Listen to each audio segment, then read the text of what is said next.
Good morning, owlets. How are all of you this day? My voice is fine. I am just relaxed this morning. I hope you do not mind.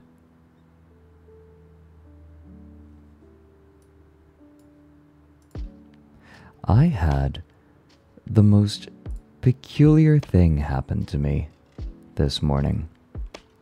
I woke up, did a couple of things, and then I laid back down because I was still tired. I fell asleep after having been up for a few minutes.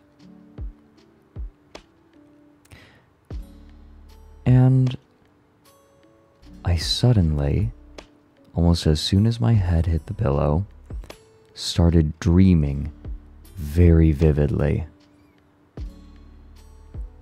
I woke up from the dream, and only about 12 or 15 minutes had passed. I don't think I have ever gone from a waking state to a dreaming state so suddenly.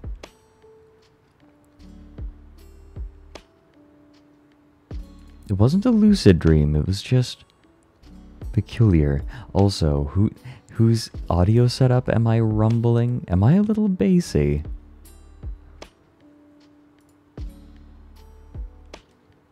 I was probably very tired. Yeah. I'm a little tired. It's great.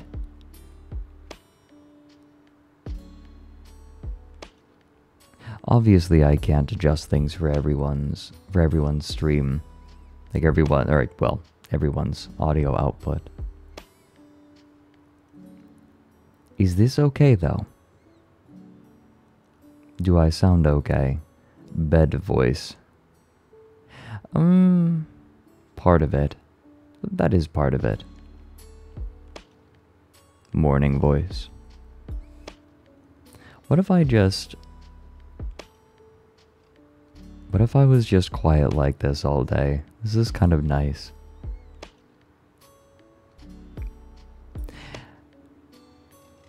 It certainly is nicer on my voice.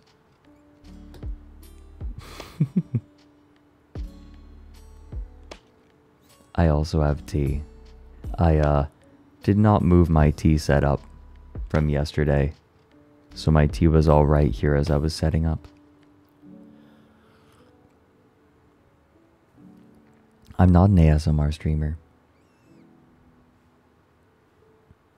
Although I put the ASMR tag on because enough people started calling me ASMR that it was sort of like me putting my foot down and saying, you know what? Fine. Fine. I'm done. I'm done fighting this. I did have something to eat. It was cereal. Wasn't that hungry this morning. I did have pizza last night though.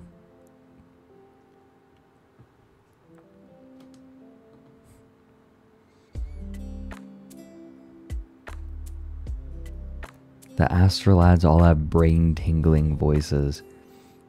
Yeah, Mary makes my brain tingle as I think about British people because haha, he sounds British. It is incredible how his accent even exists. Whoa. Why am I freezing up? Oh. It's because my camera is hooked up wirelessly, and I bet it's causing problems. We'll have to change that eventually. I am, however, going to eventually be upgrading my computer sooner rather than later. That's the goal.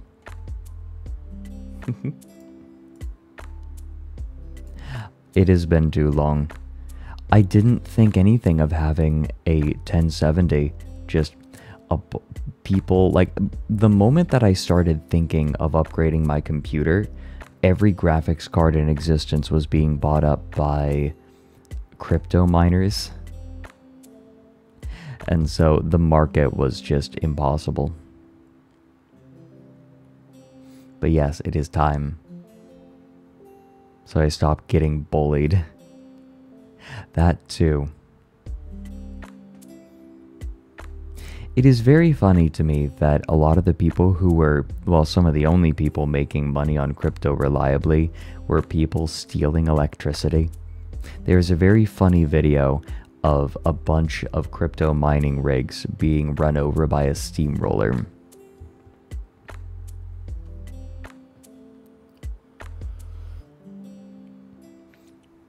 Oh my god, shut up, Dan. Last night, for those who didn't see it, I joined Nick and Kaio and Uki for for Demonologist, and I think I was the biggest bitch of the group. I was the one who was, I think I might have been the one who was spooked the most. I still had a lot of fun, make no mistake, but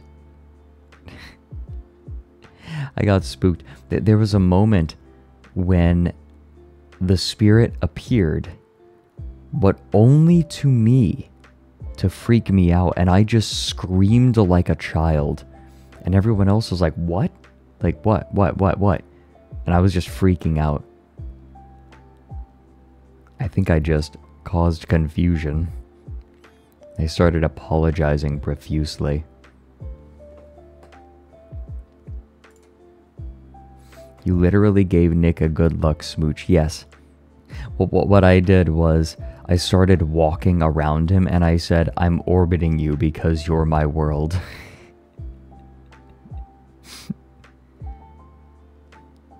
I don't know what happened to the VOD. I actually was trying to see from Nick's perspective after the stream and I couldn't see it. I, of course, was not streaming because my computer would not be able to handle the game, streaming, and my model. So I just didn't bother. It was a lot of fun though. Yeah, there were definitely times where one person would round a corner and I would freak out because they surprised me. Mm. Oh, is the VOD there on Nick's channel? Okay, good. You know, as I was looking at... I just decided to watch the first video or two of the Monument Mythos to prepare for today. And you will all not believe the confluence that occurred. Well, I'll share it. I'll share it when we get into it. But I was not expecting that confluence.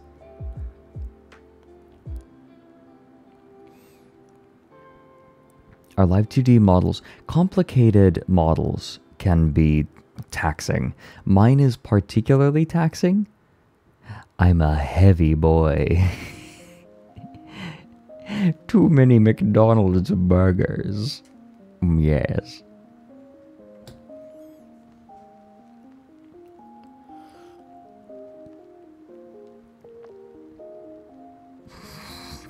Thick twink.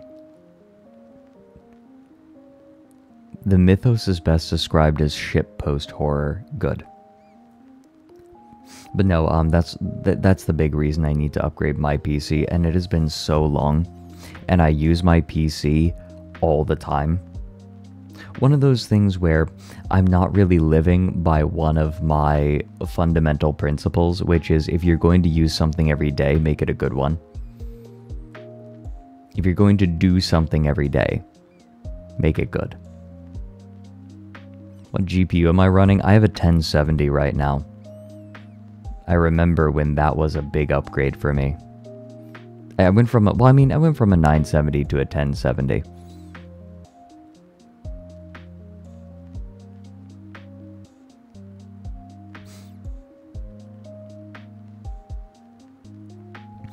People forget you're literally multiple 4K images stacked on each other that have a mesh deforming you on the fly, controlled by an iPhone's depth camera, which has to be fed into a program that translates it to a rig. Yeah, spectral. Correct. It is rather complicated. Oh man, a 970. Is the 970 still serving you well? The 970 was absolutely like... I think that the 970, when it came out, was the unquestionably perfect price point. It was quite powerful for a very good price. Anything below that, you'd run into trouble. Anything more than that, you're spending more than you're getting.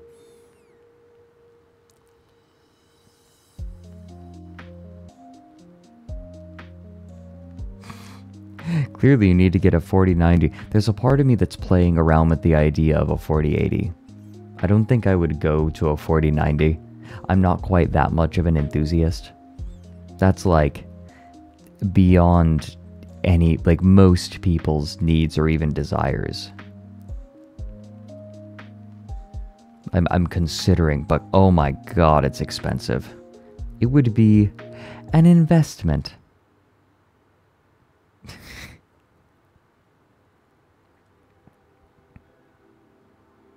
Aw, Alfie, love ma. I'm sorry I called you stinky. And tried to get my chat to sniff at you. Well, I'm kind of sorry. A little sorry. You can have a small apology as a treat. Yeah, 16 gigs of VRAM, which will make a difference for the things that I do.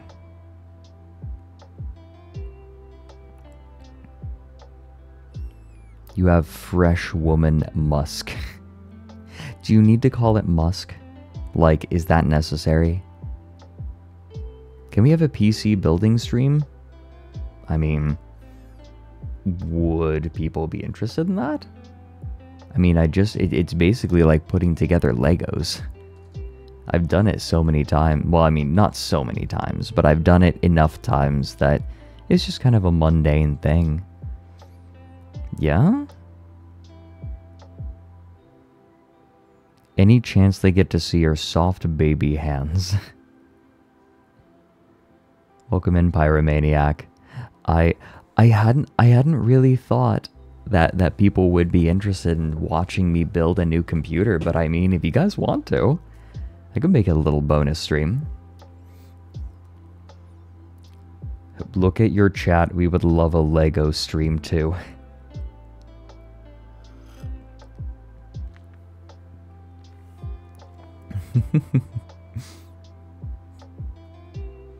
Okay. Have I built a computer before? Oh yeah. I always built all of my computers growing up. With the help of my dad early on. And then I just, you know, now I can do it myself. It's not exactly... You know, building computers has gotten easier over the years.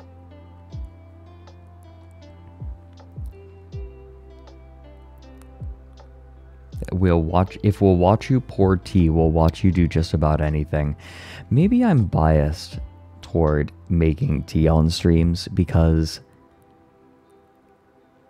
growing up, and this is still true, I love watching like liquids pour from one container to another. There's something satisfying about watching it. Watching the curvature of the water and how it changes. I don't know. It's satisfying.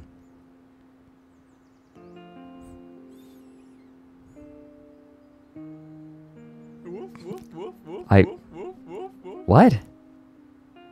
Who? Why did I get informed that someone bought... Was that Gamer Subs? Am I getting memed on? Are we gonna have a Ray William Johnson plushie come up and jump scare us again? I could not believe that. That does remind me though, hey everyone, today is literally the last day to get debut merch. After this, it's we don't have any plans on bringing it back.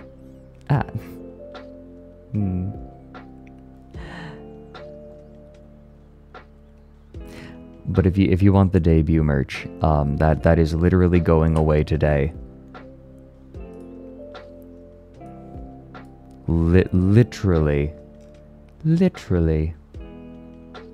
God damn it. Picked the wrong window. Sometimes it picks the window randomly. Here we go.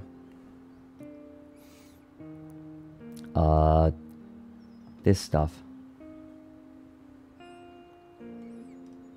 This is going away after today. Do you get a cookie if you know what the cuneiform says? I figured translating it isn't actually that hard, I don't think. The question is, do you know where it's from?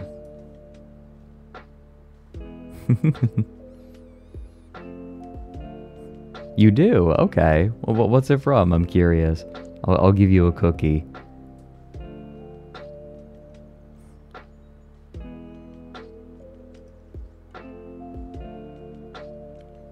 I'm curious. Okay, what's your guess? Gilgamesh, Tablet 6, line 51. Correct. I just pulled some cuneiform from Gilgamesh. Yeah, that on the right there, that is a line from Gilgamesh.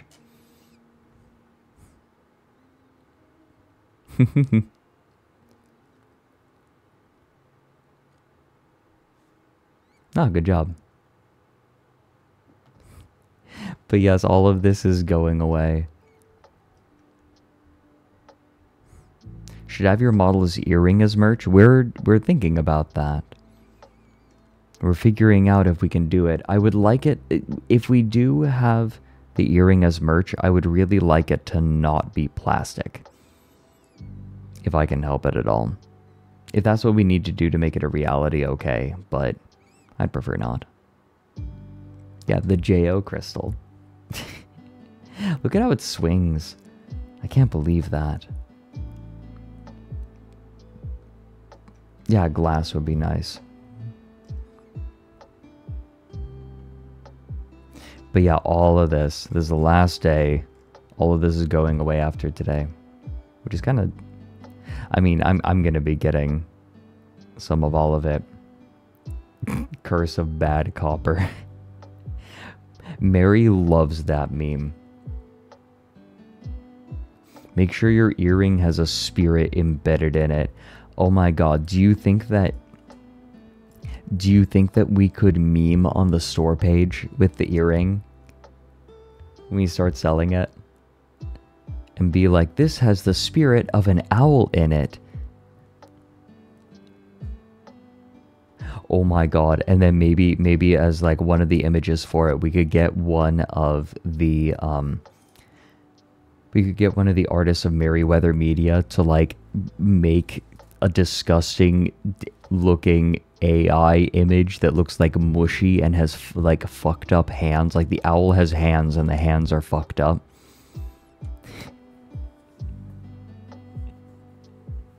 That would be so good.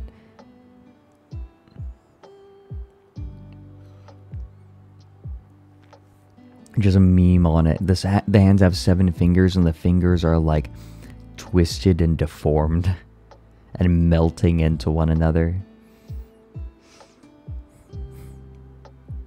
Poor Fred fella trapped in the crystal like Zelda in the GBA Zelda games. Yes. Rhythm heaven time. I'm uncomfy. Streamer, I'm uncomfy. I'm uncomfy, streamer. Good. Good. We all should be uncomfortable sometimes.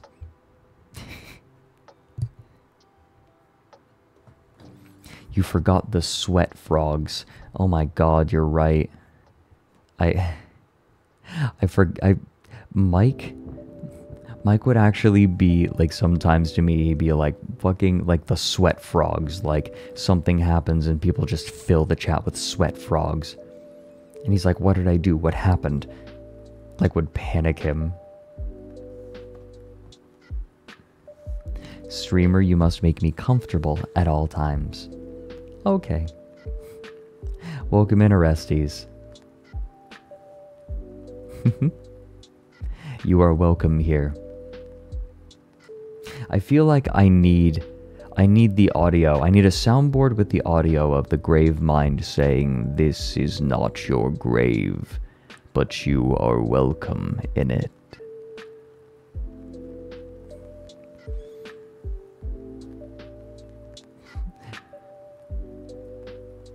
If you're never uncomfy, you don't know true comfort. There you go. Thank you. I am glad you like the model. This model is beautiful. The sheer detail on it is gorgeous, and the tracking. Ugh. Streamer must come in my wife. Hold on. I'm gonna pull it up. It's worth doing.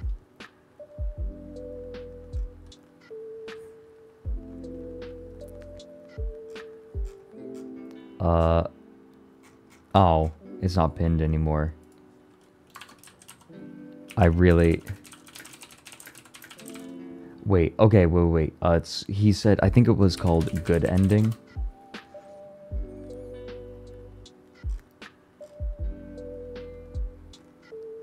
Good... Where was it? Does someone have the link? I need this now. Like, I'm kind of sad that I don't have this now.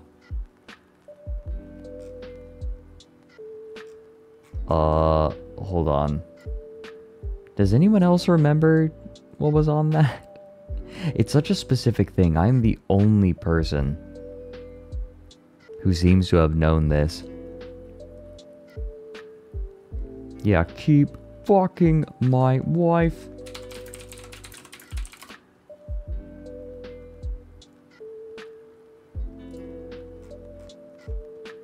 Wait. God damn it, I'm gonna have to go and find this later. I'm so sad. Oh, maybe I can sort... Maybe I can just sort by, like, his top posts. What if I just search by his top? Here we go. Oh, media. If I search media. So, Jab 50 yen. Media. How do I have to scroll down so far? Why is there furry art? Why am I finding furry art before, like, an actual popular video?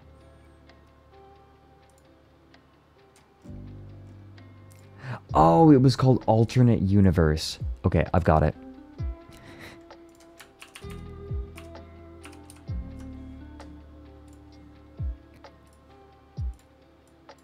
Here we go. Keep fucking my wife. Okay.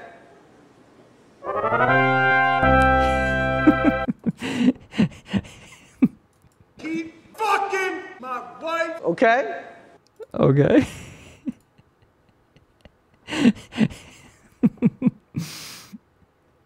Okay. Yeah, the Earthbound music. Oh, I do have it bookmarked. I could have just gone through my bookmarks. I was like, wow, I wish Past Fred would have saved this. Past Fred did save it. I just didn't trust Past Fred. Maybe I need to trust Past Fred more.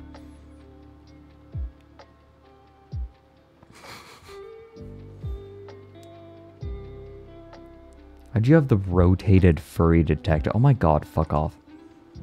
All of you. Past Fred sus.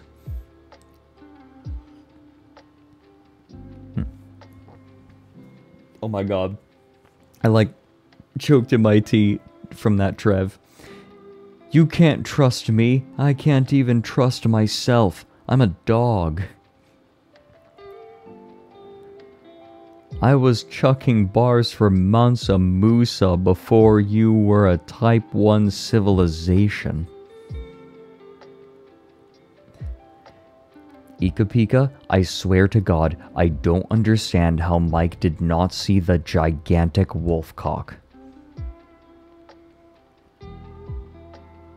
Yes, Kapusi did do an animation of that audio, and it's amazing.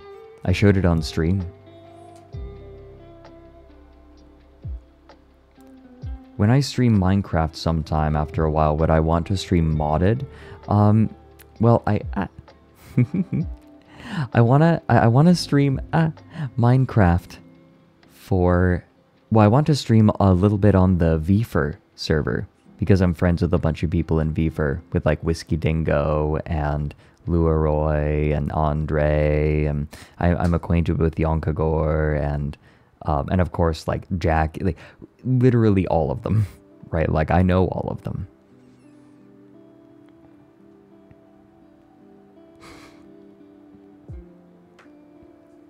Should play the Origins mod, maybe.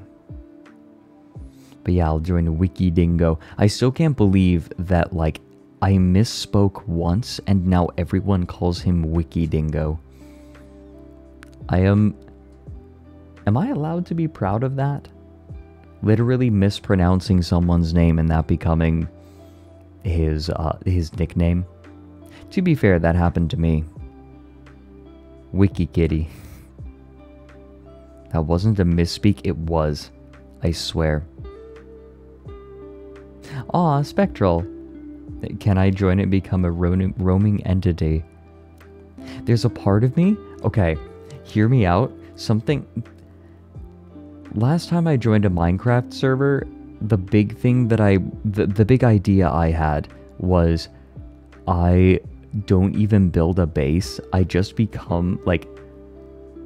I just camp out, like, out in the wilderness. I don't even build anything. I'm just like the wanderer. Well, thanks to the raid, Natalie. Oh my god, yeah, Cobalt Racer. I think that's one of Mike's, like, most popular clips at this point. Tell us a story.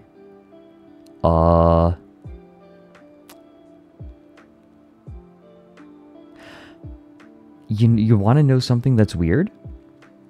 It is really weird to think that around the time I was learning a little bit about what the Cancer Crew, that being people like iDubbbz and Filthy Frank, I started making content around the time that they stopped. Like I kind of became a part of the new era of YouTube. It's kind of weird to think of. Oh, right, Lore, you liked my toilet house in Bounce SMP? They're talking about making a new server eventually. Might hop on that when that happens.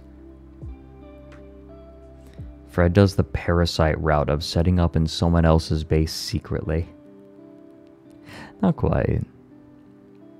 Dracula Flow 3 is a Filthy Frank video. So who is that? Who is Dracula? Who is Dracula? Yeah, no, Joji, right? Filthy Frank found success on his terms. I think, you know something that I've been kind of thinking about recently? It's kind of weird when a content creator decides to start making a different kind of content. That content isn't as popular, but still gets viewership, and people say, oh, he fell off. What if the content creator just wanted to make something different and wasn't worried about being as popular as they were? I think some people can't conceive of the idea that maybe a creator wants to do something new or different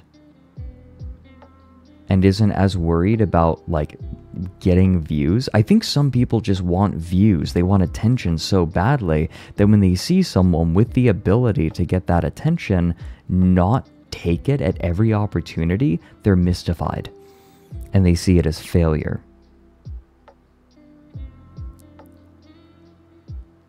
Joji probably prefers a smaller audience, yeah. Ika Pika. They're coping. Who, the creators or the viewers? Sometimes I think the viewers are just like, I want the old thing back. I started thinking about this when people were like, people seem to think that I'm quitting down the rabbit hole for streaming, and it's like, even if I was, is that really failure? Like if I watched someone else changing content and they're happy in it and they're doing well with it, maybe not as big as they were, but they're enjoying it, then who cares? It's not failure. Yeah, exactly. He very clearly loves making music. That's very clearly his passion. It's like, well, that's the thing, Cut. I'm not taking a break from down the rabbit hole. I'm still doing I never stopped. I'm just branching out, diversifying, because putting all your eggs in one basket as a content creator is dangerous. Also, streaming is a wonderful creative outlet. It's just very obnoxious seeing people deride a creator for going in a different direction or making different things and saying, oh, they fell off. It's like, what if they wanted a different audience? Like, it's obvious that Joji wanted a different audience, right? iDubbbz has literally come out and said that. He doesn't want, because as I've said, no, a creator is beholden to their audience. And you have to think about what kind of audience you want. Fredrik can only do one thing, only vidya. Yes, Alfie, exactly. I think that some people look at a creator and they're like, wow, I wish I had all of that attention. And then when the creator finishes, they decide they're done creating whatever it was they were making. They're like, why did they stop? And again, this isn't because I'm doing that. Because I am not done with Down the Rabbit Hole. There's still so much more I want to do with Down the Rabbit Hole. I love it, right? Like, it's still a passion for me. But it's just interesting the way that people react when they think that I'm quitting down the rabbit hole, and they're like, why would he give up something amazing? Like, what if I just didn't want to do it anymore? Sometimes creators don't want to keep doing what they're doing. Sometimes they want to do something different. Oh no. What if, and this is hypothetical, what if it wasn't about the viewers? Hey Scribe, Why did you stop serving your audience? Aren't you devoted to us or something? Good to see you, Scribe. It's just such an interesting relationship, right? And I've spent so long, I have spent so many years on and off looking at creators, the relationship between creators and their viewership, right? Like, look, like what I've looked at Spoonie. I've looked at, like, I've taken quite a bit of time looking at a lot of different creators, and the expectation of the viewer and the experience of the creator often have such a wide gulf between them. Like, the creator is experiencing life. They're doing their thing. And the viewer has no conception of the process or even of the individual sometimes. Like, look at...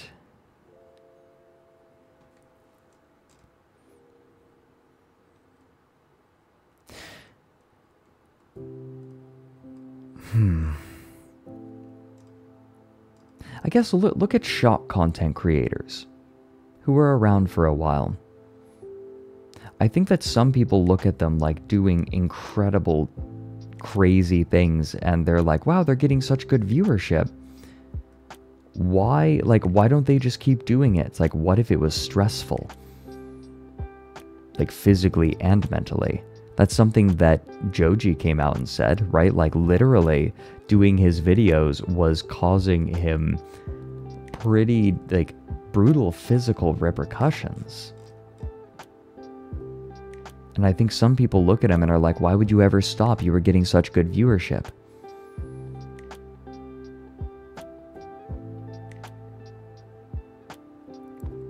Yeah, Trev, it very much is that way. I do not exist in Down the Rabbit Hole, right? But it is void of personality, even though, you know, parts of me come through in it. To a lot of people, it is just pure information. That obviously is a construct, and anyone, I think most people with some concept of creation can see the parts of me that come through it. That it's impossible to hide. No creator can do it. But for a lot of people, it's jarring because I have not been considered a human for a long time.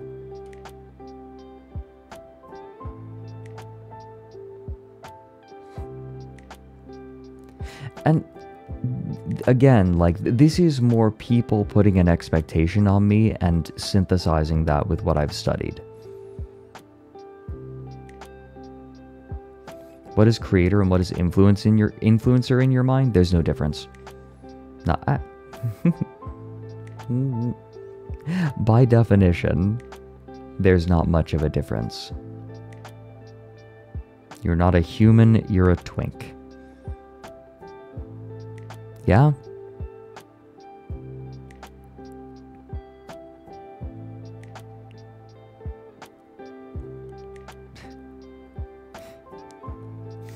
I was in the okay, this is interesting. Hell Whiskers. I was in the military, and after having gotten out, I was pretty much a shoo-in for the very lucrative contract work that I could have done for the rest of my life.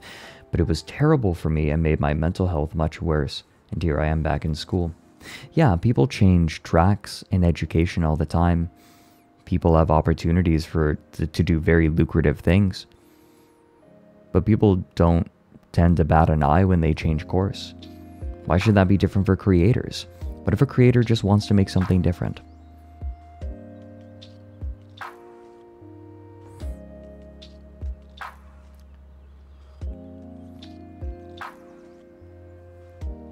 Yeah, Alfie quit school for ASTRALINE. But I mean, that made sense. To me, that decision made sense, especially when we talked about it.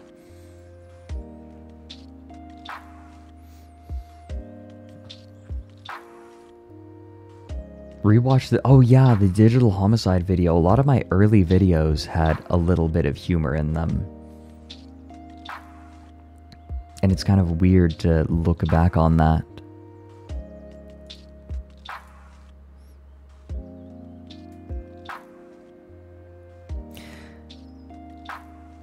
Yeah, don't do school, do unfiltered crack. Cozyism, those little bits of humor, I'm glad to slip in that humor. Sometimes the humor in my videos comes across in just the way that I structure things. I try to. But it's just, again, I still feel kind of divorced from this conversation. But as a creator, right, there is that expectation. Like, why wouldn't you do this thing forever if it was successful? What if the person's just done? And again, want to stress this, I'm not done with Down the Rabbit Hole, but some people think that I am because I started streaming, because I joined an agency, a streaming agency. And it's so weird to see how angry people have gotten on occasion, right? That this has all died down, right? Like there was a brief period where there were a bunch of people angry, and then that just kind of evaporated, and now people are just really sweet. And the people who are still around on the streams are very kind and supportive. So I'm not so worried about it. And now I can just kind of get back, like, well, I mean, I never stopped, but don't need to pay it mind. Yeah, it's been a couple of years before, since the last Down the Rabbit Hole video, and people thought I quit. I've tried to make it clear that, like, I'm still making stuff, but people just think I stopped making this video partway through.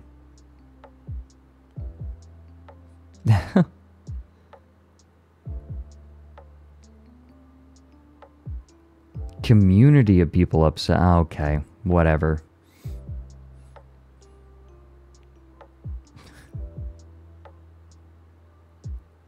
Salvage, is it true you're bald under that wig?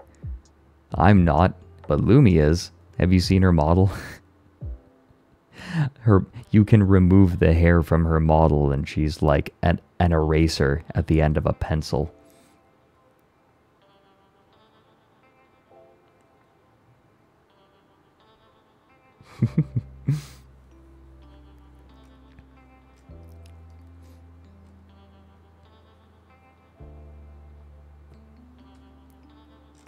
No, I mean, like, I'll drop the video and that'll be it.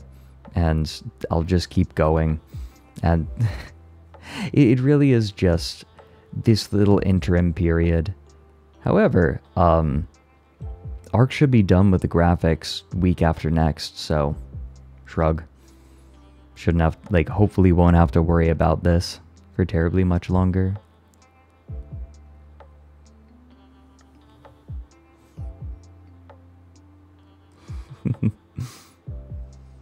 Oh, thank you, Fascinate. Fascinate. I'm enjoying it. I really am enjoying streaming. It's comfortable. It's comfy.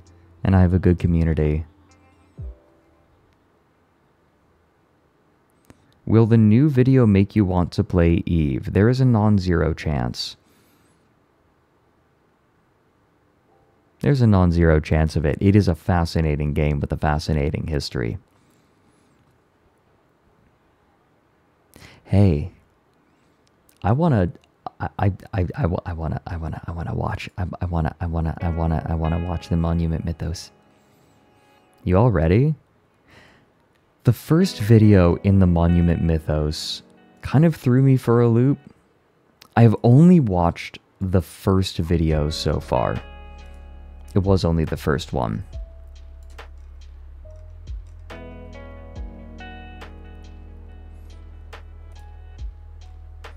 But there was something in it that surprised me, and I'll show you in just a moment. Because we're going to watch it right now. Hee hee. Okay. You ready to actually do the thing in the first hour that I said we were going to do? It's a goddamn miracle. And you should be thanking me.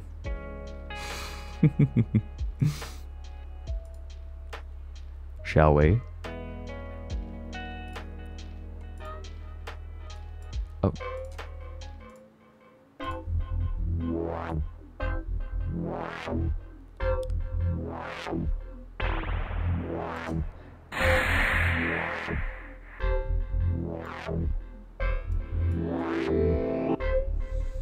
Memorize the following image, okay?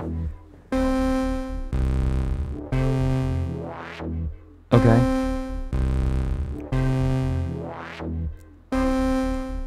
Wait, what? What was that? Don't look out your window. Done.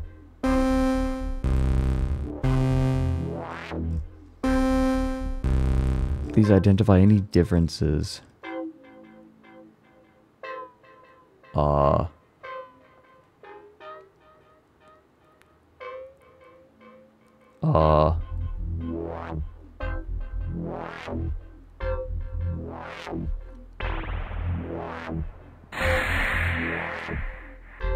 Oh, okay.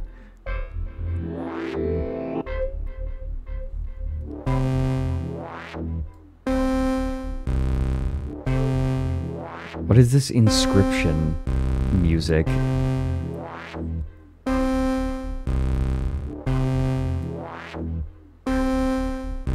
Okay, hold on. End part 2.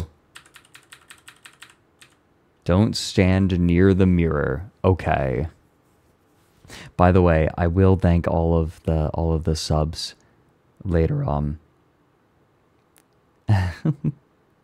You know what? I'm gonna do it after this video, but I want to finish this first.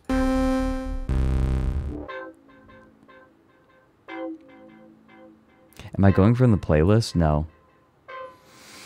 Okay, remain still. Okay. Yeah, great. This fish was what freaked me out.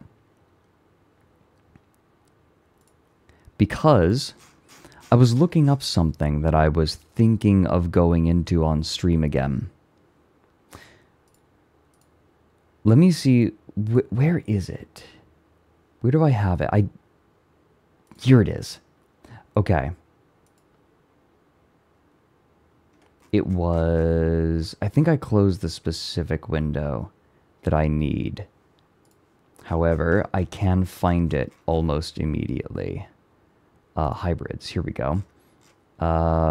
Human, marsupials, and bats, lagomorphs, rodents, carnivores, primates. Oh, wait. Wait. No. Manatee hybrids. Oh.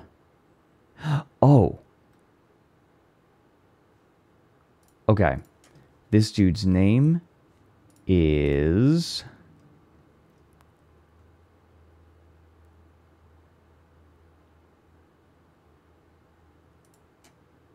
Wait, where is his name?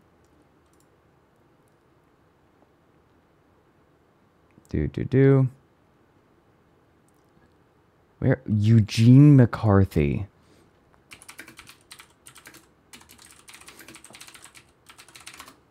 Here we go. Eugene M. McCarthy.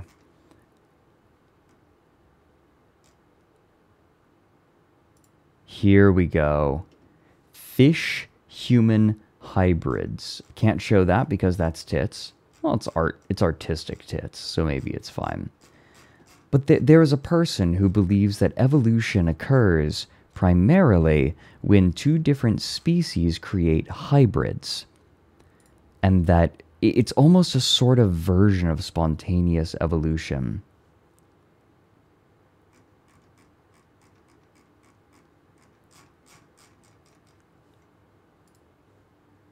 Let me see if I can find this. Table of contents? Where is it? Here we go. Medieval Fishman. I'm sorry I'm not showing it on stream right now. Just sometimes there are tits and some quite disturbing things. But this person believes that mermaids are real and that they occurred because, here it is, because humans mated with fish. He seems to believe this. And the reason that this synchronicity was so weird. We'll get into it a little bit more on a later stream. But this man studies hybrids of birds, and he notes that sometimes these birds are actually able to produce offspring, and they have significant differences. And he believes that humans came about because an ape mated with a pig. That seems to be his belief.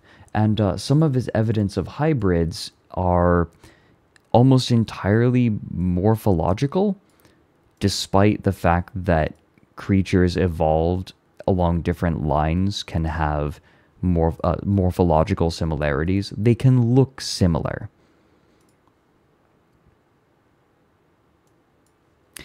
Here's their example. Fish with human faces. A carp with a human face, photographed by UK resident Helen Barlow. But this, I believe, yeah, it's the same image. I saw this the same day that I looked at the Monument Mythos, and it threw me for such a loop. But yeah, look, this carp has the face of a human. Nah, it looks like a carp. Am I the only one who's not seeing the human face in the carp? Like maybe they think the nostrils are the eyes? This is pareidolia. But look, it's a fish. It's a fishy. And turn this down.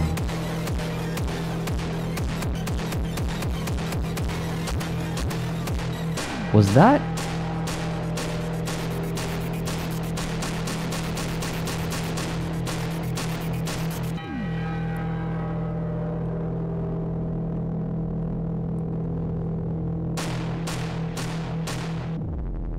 I see the differences now.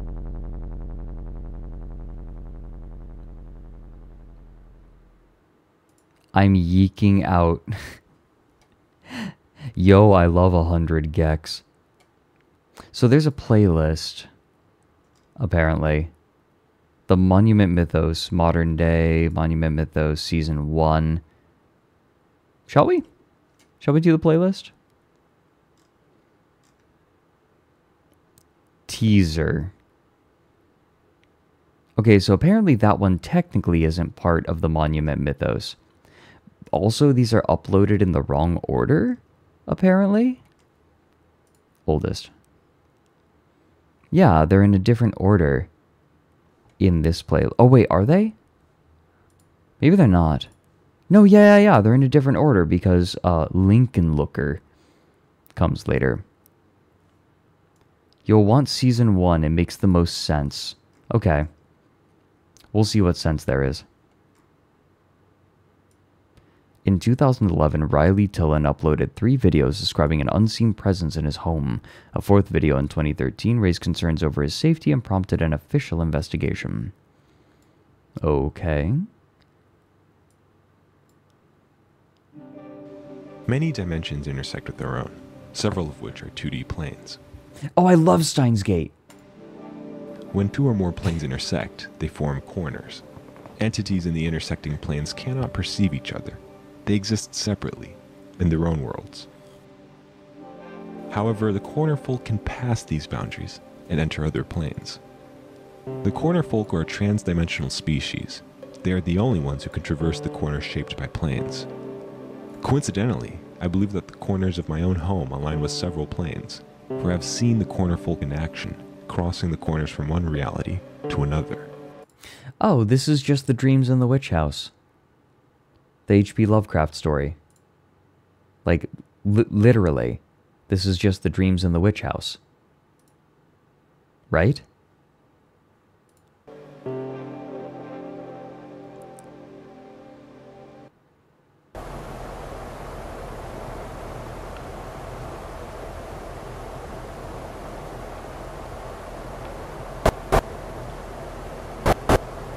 What's up, buddy?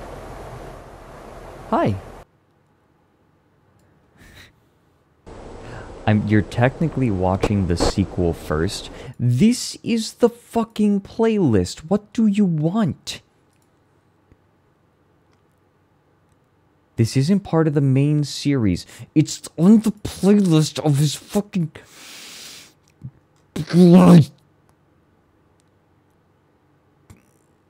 What am I doing wrong? What am I doing wrong? It's fine.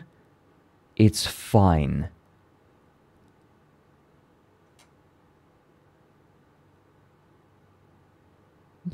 One guy. Oh my god, I actually got one guide. It was retroactively added to the playlist, like to the series, but it's literally his second upload.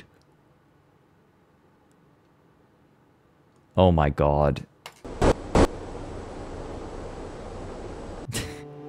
Thank you. This leap requires massive amounts of energy that, when released, produces bright blue flashes. I have yet to discover the source of this energy, and the reason behind the cornerfolk crossings remains unknown.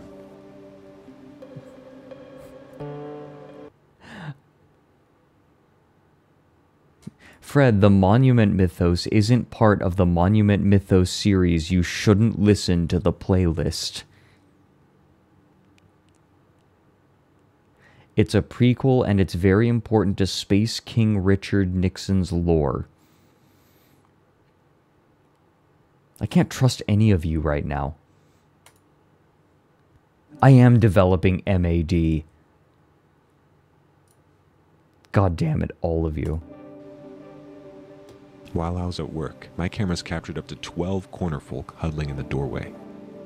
I used to think that they had to cross dimensions quickly, but the new footage has proven otherwise.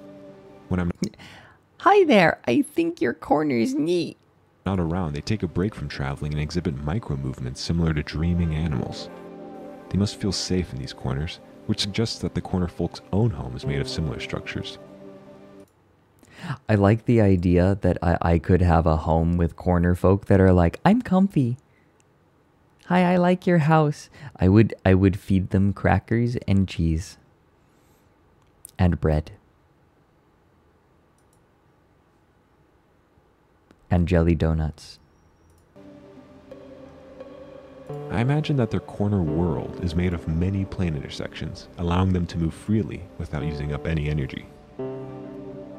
My photographs show that smaller corner folk have odd impressions on their skin, as though they have been pressed against many plane intersections at once. The corners likely belong to a nursery or a crib in their homeworld. A multitude of corners... Wait, what was that? Hold on. World. What's that? A multitude of... Prison. He hid the word prison in there. Corners placed in close proximity could be used to secure the infant from leaving the corner world. Traps. Perhaps they only cross corners in search of food, the same way we only leave our homes for resources. The corner world may be... The same way we only leave our homes for resources. To online person detected. Why would I leave home except to get groceries? Corner folk only do that when they are extremely stressed. Used to raise young, while my own house's corners serve as rest stops of sorts during their journeys. Havens. Grab my holdy folds. Grab my foldy flaps. I've begun to dream of the corner world. I can't stop thinking about it. According to the calendar, I've spent entire weeks in my home, just drawing and describing the corner world on paper. Only going out to get tendies and nuggets, and what was that? Hold up. when I paused, was that just a video glitch? I lost my job last month due to repeated absences. But it really does feel like I just left the office this afternoon. When the corner folk jump, it feels as though they're taunting me. But I'm close. I love the idea that as they're passing through the corners, as they pass by, they just yell, "Bitch! Slut! Asshole!" To a solution. Regardless of whether my body survives the forces of the corner world or not, this much is certain. Oh yeah, like my chat. People will just stop by in my chat to yell, "Twink!" The fear of my own destruction will not.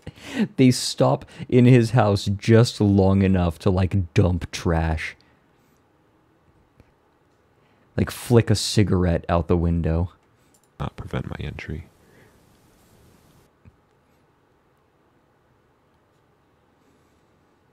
Alright, we're getting House of Leaves with it.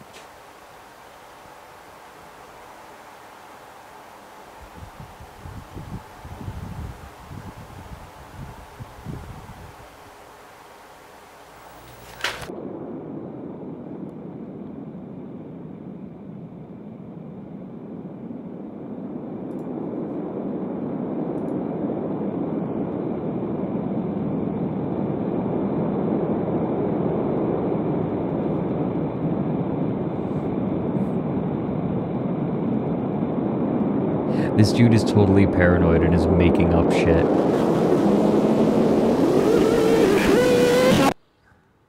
Yeah?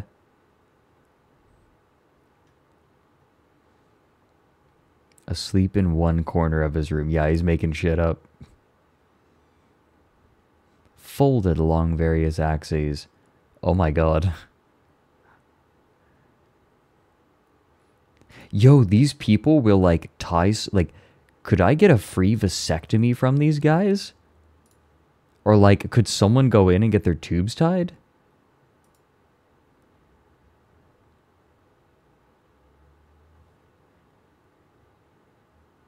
This makes no sense without the context of the rest of the series. I don't know. I thought it made sense on its own. No, I felt like it was interesting on its own. Like, I know that there are people who are like, but you don't get all the context, and I'm just like, I feel like I got it. Yeah, it felt well self-contained. I don't feel like it, like, maybe other videos may, like, add context to it, but I feel like it worked without context. I thought it was interesting. Let's keep going. Like, I'm here for it. I'm in. No. Like, that was interesting. I'm in. Like, you guys, I feel like that some people are saying, no, you just don't get it yet. Guys, that video sold me on it. I liked it. Don't worry. You don't have to make excuses for it.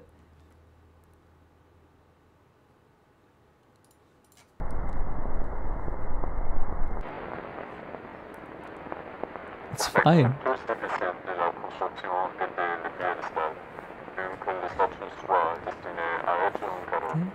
All President grants requests. Okay.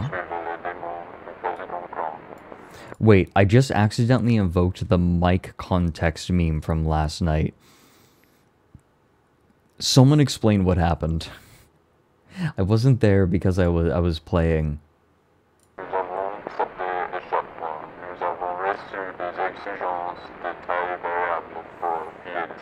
Okay.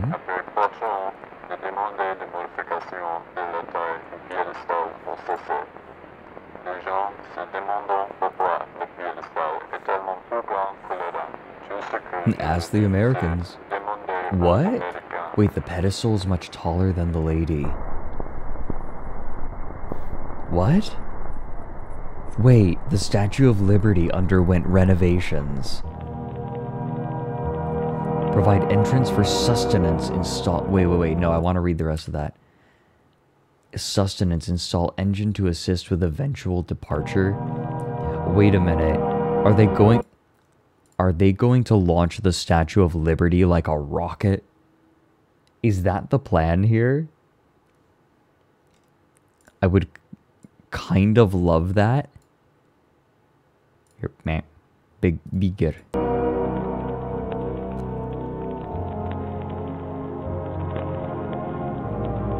Engine. Axle? Is she gonna spin? She's gonna spin. This music's nice.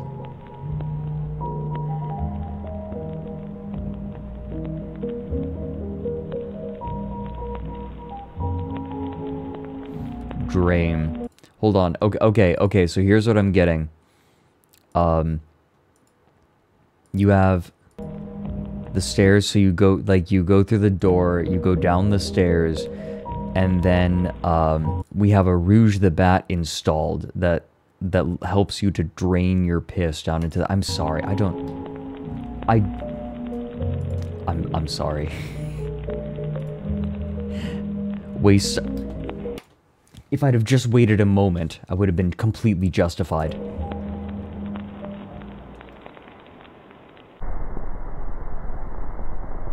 A foul odor while passing through Ellis Island.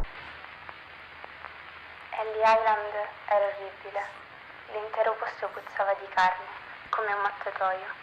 C'erano anche uccelli morti ovunque, e mia sorella ne trovò persino uno nel gabinetto. Dead birds. Se già la costa è così, diceva mio padre, immaginate quando... Something I learned as well about the Cancer Crew's house, right? Is because they threw eggs and food around everywhere, it would like seep into the wood and just stink. Like the house that they did all their stuff in, right? Like what was it, Pain Twister or whatever it was called, and like all of the gross stuff they did. It like soaked into the house. Imagine how bad the cities smell. Dire quasi scherzosamente che volessero tornare a Milano per via dell'odore. La mia famiglia aveva spruzzato profumo e acceso candele per tenere lontano il fetore, ma funzionava solo per un'ora o giù di lì, finché l'aria diventava di nuovo insopportabile. Le serate erano così calde, rimasi per lo più sveglia, anche se il resto della mia famiglia dormiva. This sounds horrific. Because I have a very sensitive sense of smell, to the point that it kind of becomes a problem sometimes. Strong smells will give me a headache. So this sounds like a nightmare. Profondamente. Ricordo che guardavo fuori dalla finestra ogni notte e vedevo file di persone che venivano condotte alla Statua della Libertà dai funzionari. Se solo fossero saliti the sul statue. piedistallo, i funzionari se ne sarebbero andati e non sarebbe successo nient'altro. La mattina seguente però ci sarebbe stato un odore peggiore, come un mattatoio.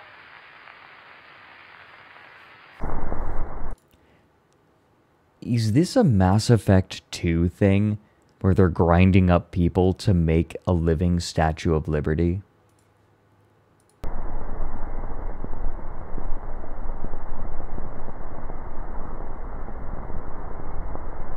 First sighting of the Liberty Lurker.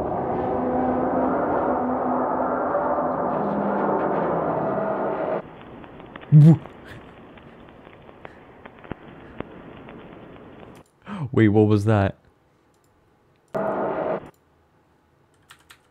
He just kind of went, whoop. Hi there. Well, hey there, guys. I heard you up. They're building Homestar Runner. I heard you guys were making some casserole.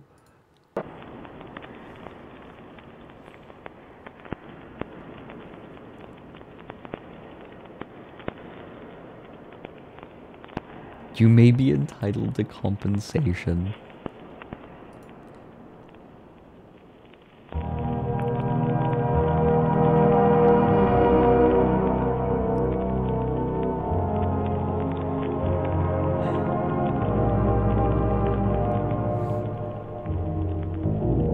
Yeah, big caretaker vibes. I want I want more music that is like what the Caretaker makes, but not dementia. Like, what if I just like it? I don't know. Maybe that makes me an unartistic bitch.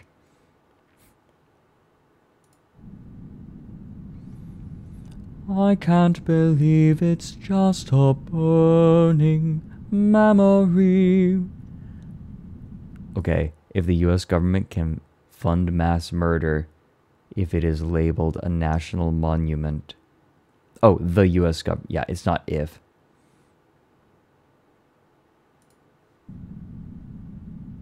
I keep going? No. Is this a reference to the Liberty Lurker and like the meat?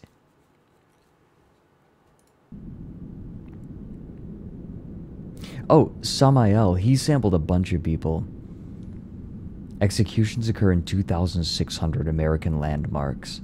Okay, so this is building upon the Liberty Lurker.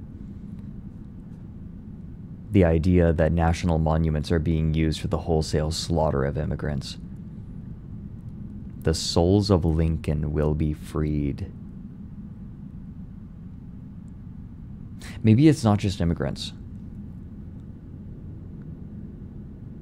It's a reference to it being built on native land. I think it is, but I think that there's more to it.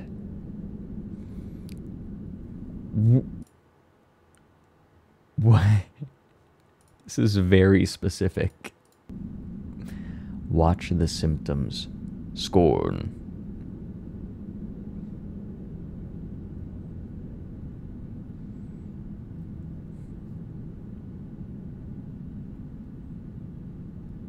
Videotape all anomalies. Okay. Oh my god, you guys, it's there was actually a huge scare around the test that everyone got on their phones, like the emergency alert system. There were some people that believed it was going to activate like a bunch of viruses that have been injected into people with COVID shots, I think it was. And it would turn people into zombies. There was like a whole conspiracy theory around it. Anomaly detected, intruder bottom left. Wow. Chatter detected. Time out for 5 minutes. Got him. Mods, make it happen.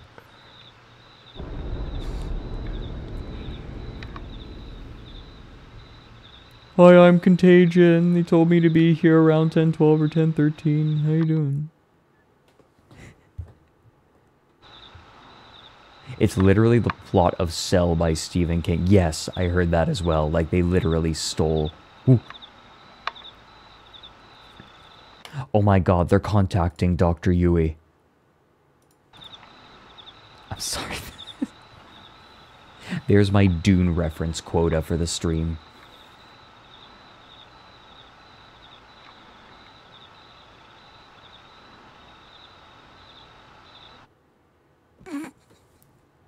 I'm glad that Beast has become synonymous with Dune.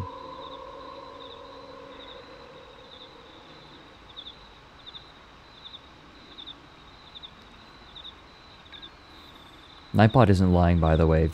If there's a clip that's good, it allows us to like make edited clips a lot easier. What was that? I didn't see any anomalies during this one. Did any of you? On Wednesday.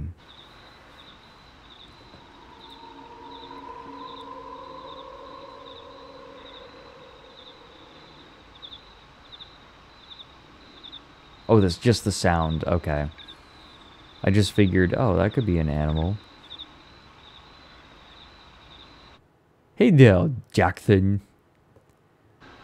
What are you doing this Friday?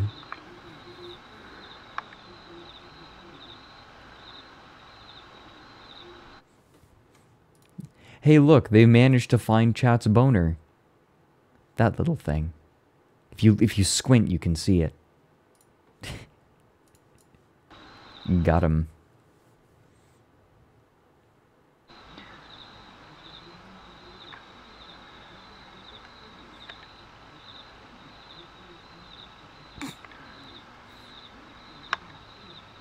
God, I wish that were true.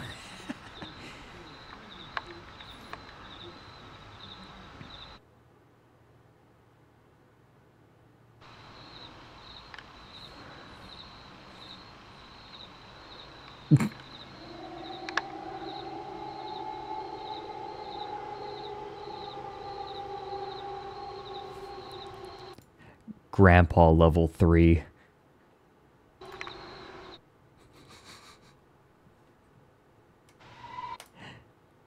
Okay.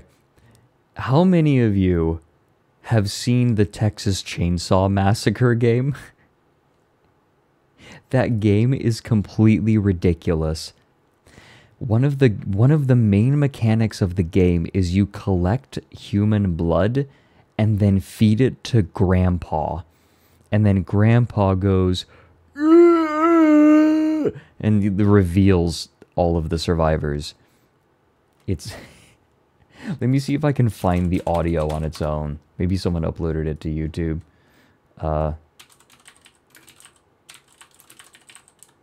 Texas Chainsaw Massacre, Grandpa level up. Grandpa ability showcase.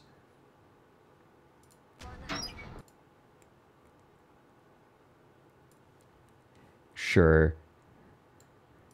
This is so funny. Listen to this. Grandpa has awakened. So now it says like victim noise has awakened Grandpa. You can just hear him go. "Argh."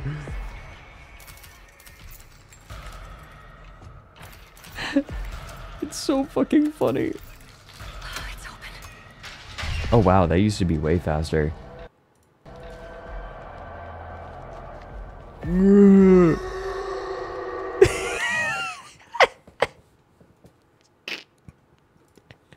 Great.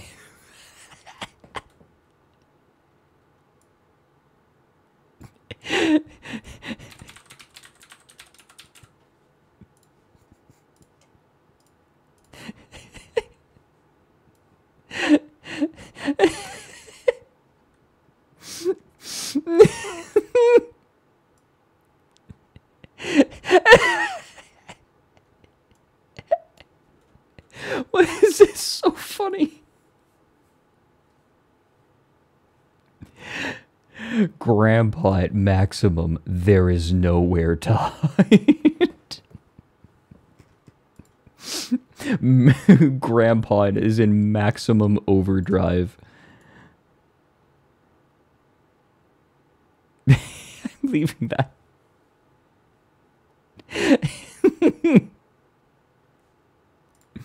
Gas, gas, gas.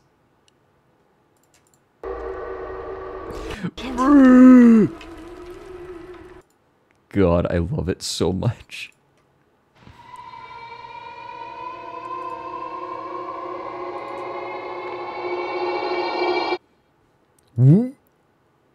Yeah. Yeah. Oh, dude. I would do this sometimes, like, growing up. You can make this in jars.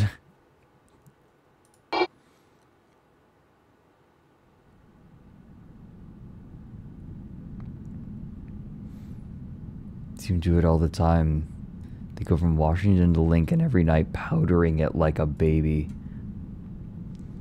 Hannah McElroy. Huh.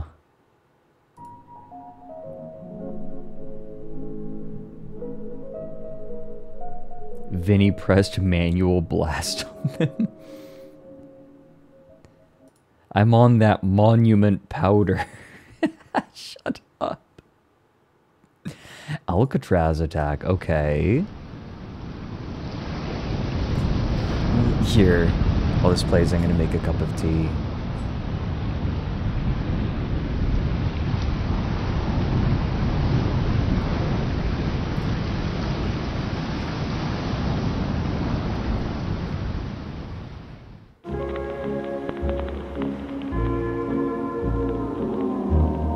I forgot the gamer chair. I have my tea stuff right here. I left it here after yesterday.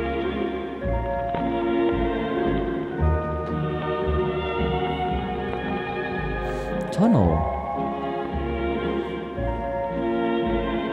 This music is really good. Are we creating transformative content again? Yes, hold on. I'll make it more transformative.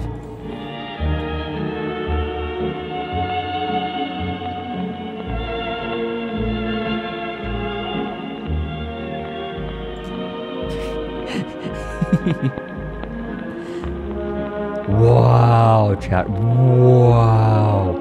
Chat. Wow.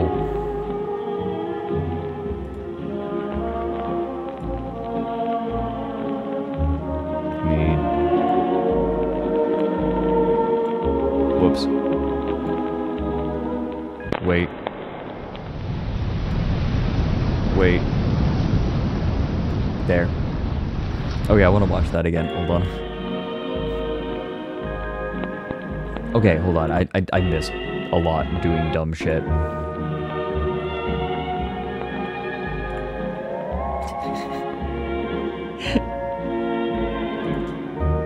Reservoirs. Wow. Chat. Wow. Chat. Wow.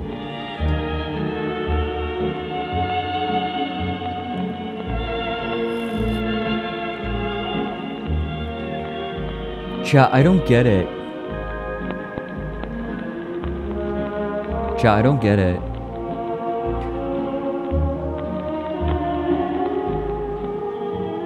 Wow.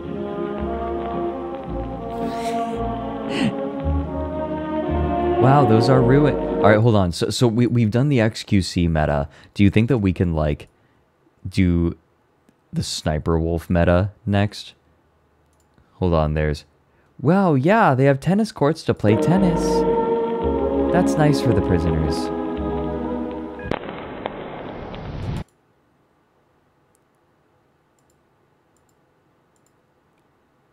Is that... Hold up. Is that mitochondria? No. What is this in the cell? The Golgi, yeah. The Golgi apparatus organelle, yeah. It looks like an organelle, is my point. It's the Golgi body, yeah. Is it?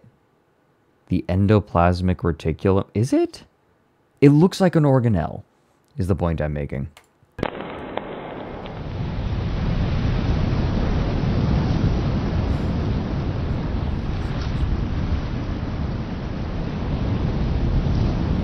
Wait, one day before what now? I was looking at chat. One day before therapy.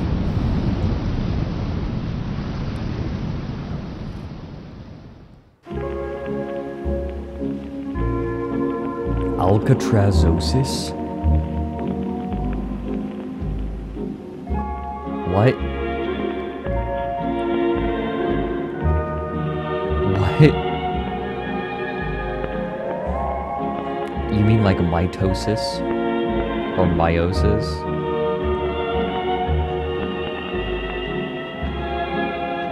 Wow!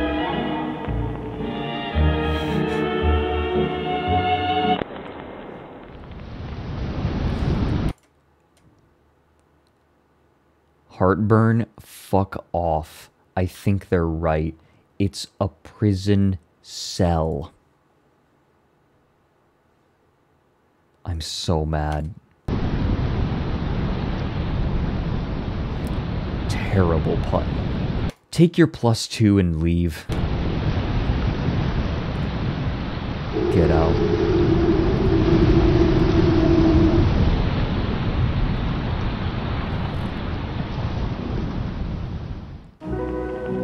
Yeah, here's a tip. I am so fucking mad.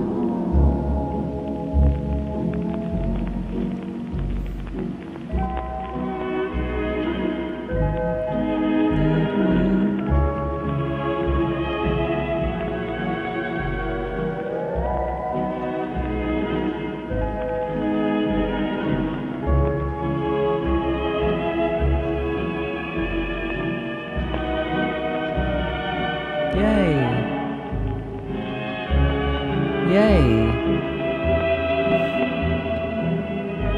We deserve this.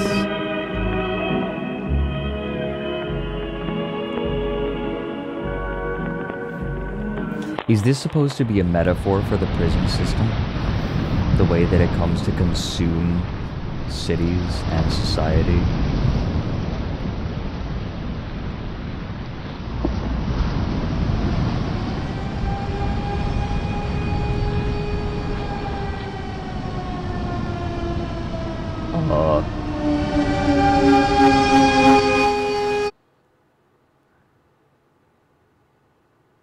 As of 2020, the Alcatraz zone extends to West Texas. What?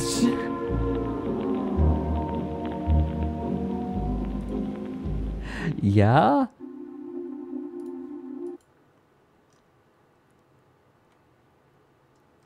Okay. So what? It has undergone exponential growth? Like a cell?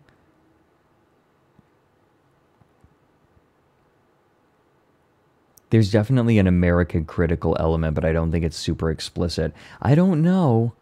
I feel like I think that there is overt criticism at the beginning of, what was it, Rushmore Revenge. But I think that the real criticism, the meat of the criticism, is buried under metaphor. But it's not deep. It's not buried very deep, right? Like Alcatraz attack is the idea that prisons are themselves things that must grow and demand growth, like any industry, right? It's and the prison system is growing like a microorganism would and multiplying.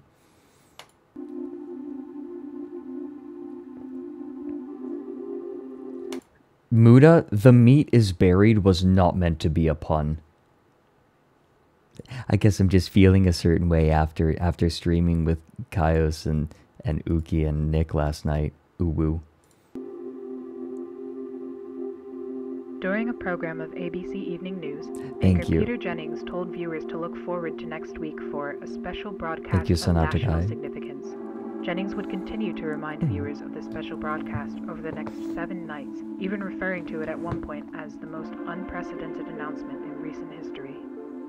Okay. A week after its first mention, Jennings reminded viewers of the special broadcast one last time, asking them to pay attention later that night for an exclusive look at the greatest gift to the American people. Due to the anticipation built over the week, over 60 million Americans tuned into ABC, waiting for the evening news to end and for the special broadcast to begin. There were countless theories as to what would occur, from the announcement of alien life to the declaration of an all-out nuclear war. Speculation was brewing intensely. Once the evening news program ended, a black screen with a 10-second countdown commenced with the title Dean Democracy. Some viewers, so terrified of the threat of nuclear war, reportedly experienced nervous breakdowns and ran down the street, declaring that Dean Democracy was the code name for an all-out nuclear holocaust. Yet once the countdown ended, all fears were soon replaced with tears of joy and an excitement not seen since the end of World War II.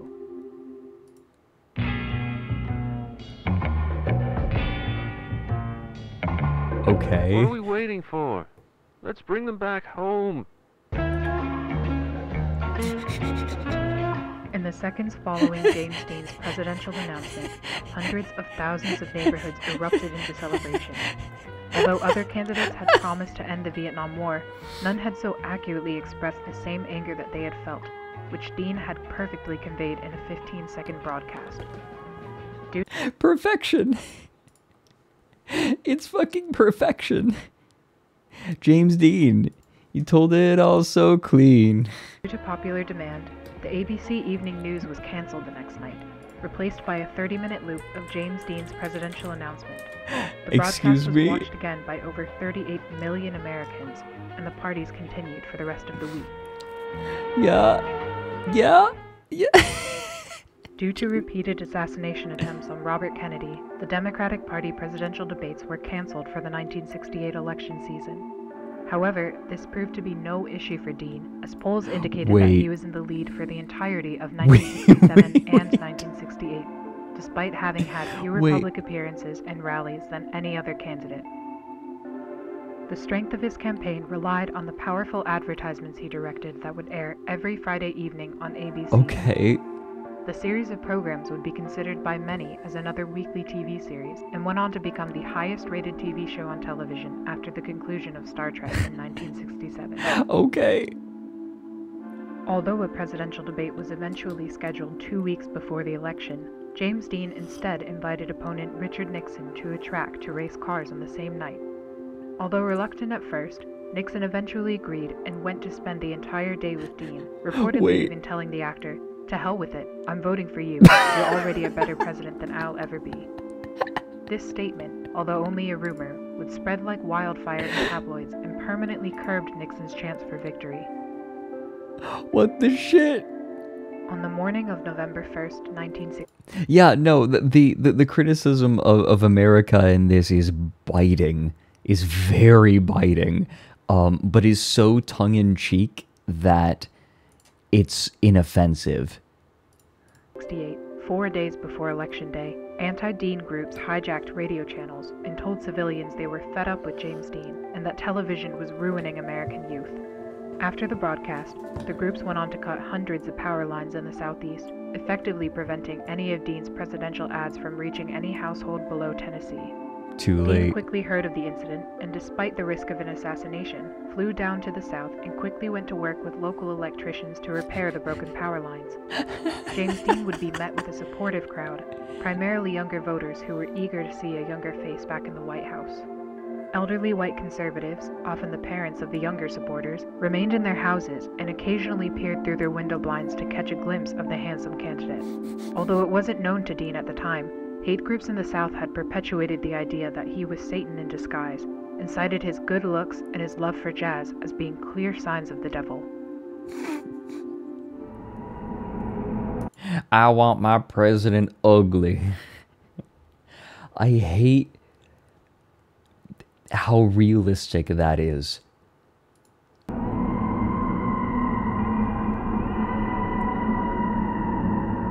Wait, James Dean's America. Is this... What? James Dean is no man. It's an attack ad. It's an attack ad. Elderly white conservatives in the Southeast.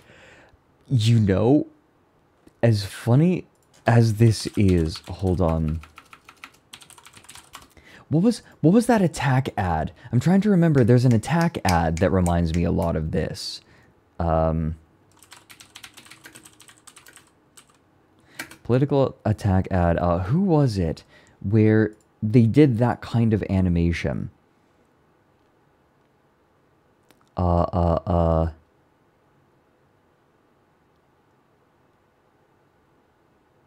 No, it's... I can do this. I can do this. I can do this. Brain. Brain. Was it a Pennsylvania ad?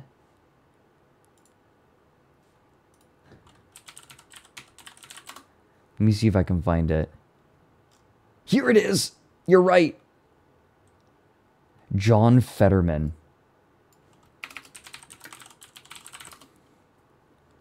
I can't believe that this is real. Okay, there's like some political pundit. I just want the ad. There's just people attacking the ad itself. Just give me the ad. Just give me the ad. What if I search John Fetterman?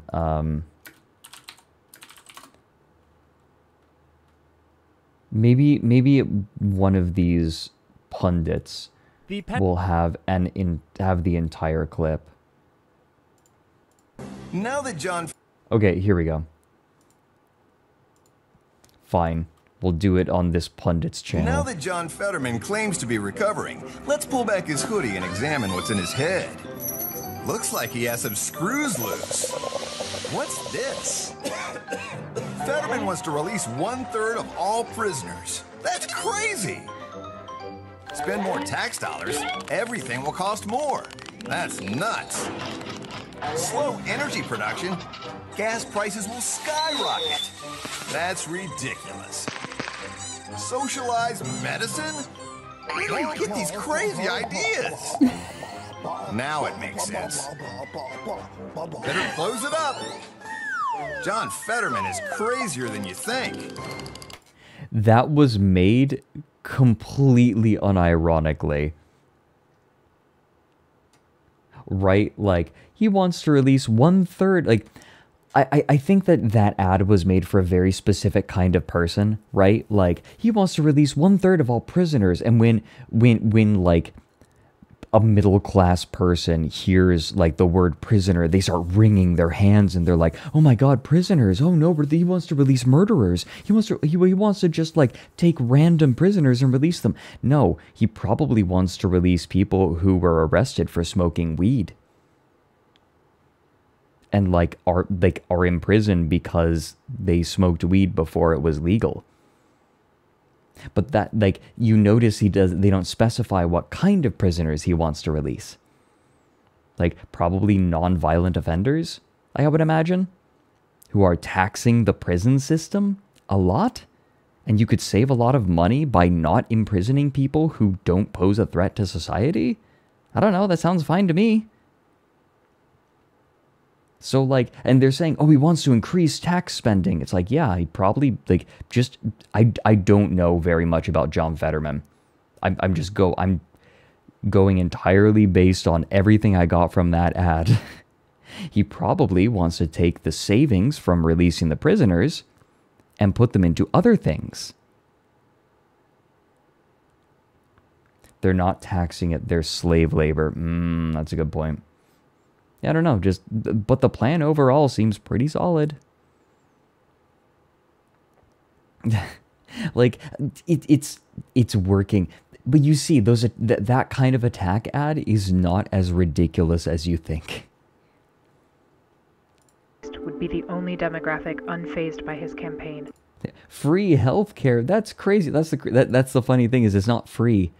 It's just it's collectivizing it. Yet Dean continued to travel from state to state, repairing power lines for 4 days straight until the very morning of the election. On November 5th... By the way, this is not me saying, like, vote Fetterman. I don't know anything about Fetterman. Quite frankly, he's probably a complete cockhead. Because most politicians are. 1968, James Dean received 75% of the popular vote with 395 electoral votes. Nixon congratulated Dean in a phone call the following morning, but Dean refused to acknowledge the win and instead asked to race cars again at the track.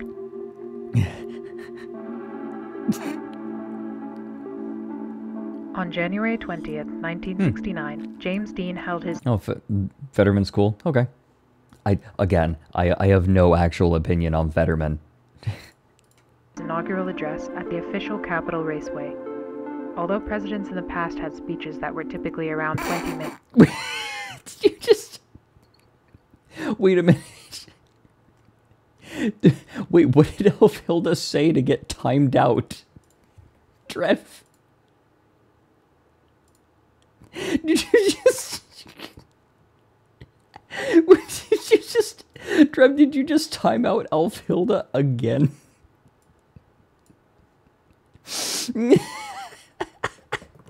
I just got a DM from Alfie. Fredrik, I got timed out again. Fuck you, fuck you. Fuck you, Fredrik. Let me grab you. No.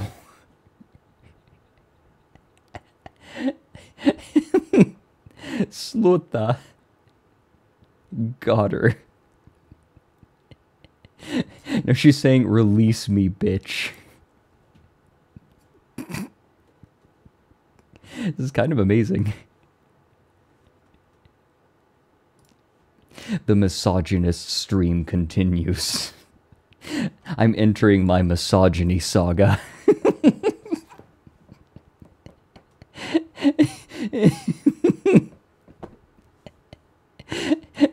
Dean spoke for less than a minute. I have a speech, and it has the flotsam that you people expect to hear. But that's not fair. No, that's not fair at all. I'm here for all of you. It's only fair that you speak for yourselves. My words shouldn't be louder than yours. So I brought many other guests to speak. They're just people like you and I. In the same time that many other presidents have spoken by themselves, America will speak. Thank you. What? Wait, Dean what? proceeded to introduce many groups to the microphone, including civil rights activists and Native American families. Martin Luther King Jr. would also come forward to speak in his first appearance since an attempt on his life 9 months prior. President Dean would conclude the inauguration with a brief bongo performance and went on to race Richard Nixon at the track. In subsequent presidential inaugurations, those who disagreed with the elected president would instead celebrate Dean Democracy Day and protested by watching Dean's unique take on the address in place of the actual one. What? Hold on, everyone. I've put together an attack ad against Alfie real quick. Here.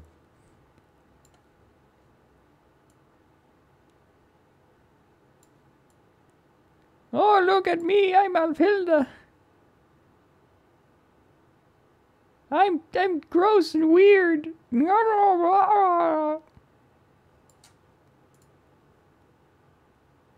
Wow, I'm weird and gross. And I smell funny. Ew. There, that's my attack ad. In a televised address, President Dean planned to The longer I stream, the more streaming becomes me playing with dolls. inform Americans of his first 90 days in office. However, 6 seconds into the broadcast, the audio cut out and remained absent for the remainder of the speech.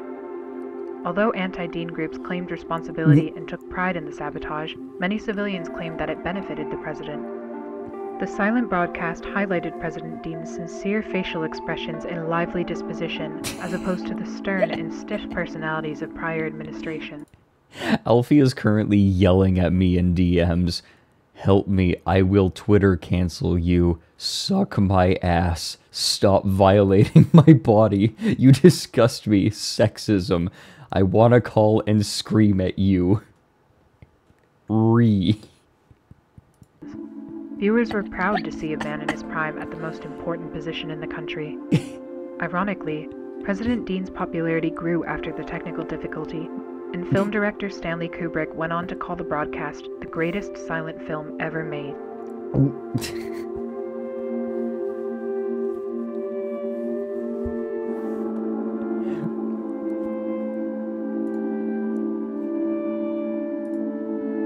Grandma at maximum, there is nowhere to hide. I like how all of the names are just 2 words mashed together. You have, what? Corner Folk, Liberty Lurker, Rushmore Revenge, Alcatraz Attack, Dean Democracy, Air Force One Angel. Oh, I guess that's more than 1 word. Ah, sure is, Shy Boy. You are welcome here to the madness. Okay, mods, can we free Alfie so she may scream and scream?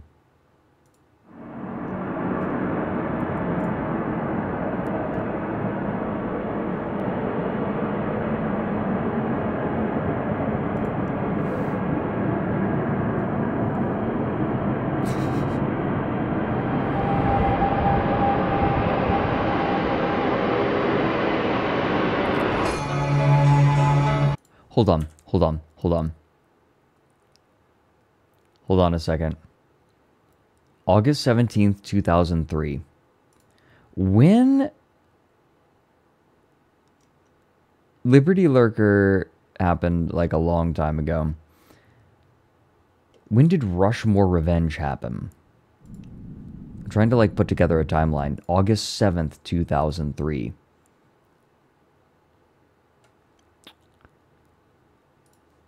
Okay, so there's like stuff on it. Then what week was it? It was, I will introduce Infection next week.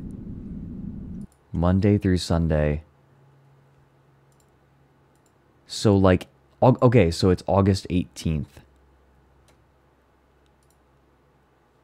Ah, we have a confluence.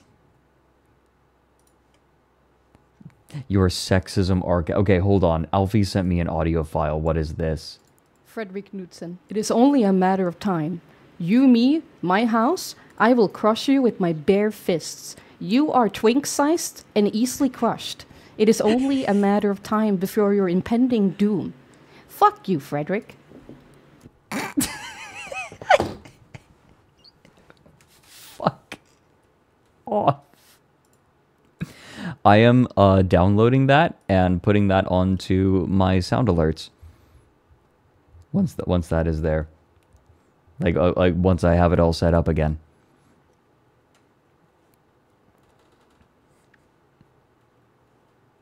It will be. I will set it at 1,000 bits. I will milk your audio. Alfie, it's okay. I will compensate you fairly by paying you only about 70% of what I would have paid a man for recording that.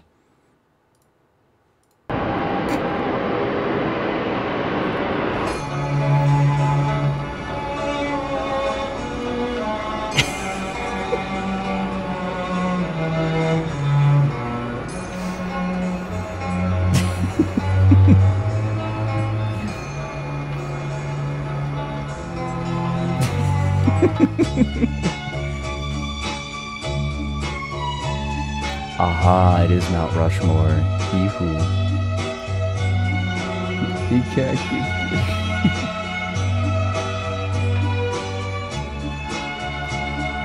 Okay, so here's the goal, right? I am going to be canceled by both sides of the aisle. I'm going to be canceled by feminists for because they actually believe that I am purposefully compensating Alfie less.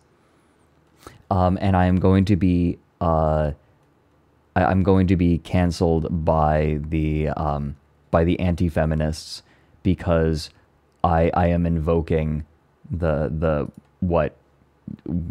comparative women's salaries and pay.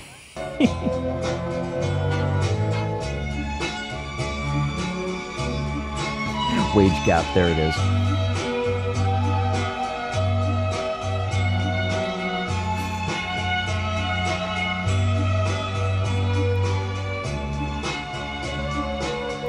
Wait a minute.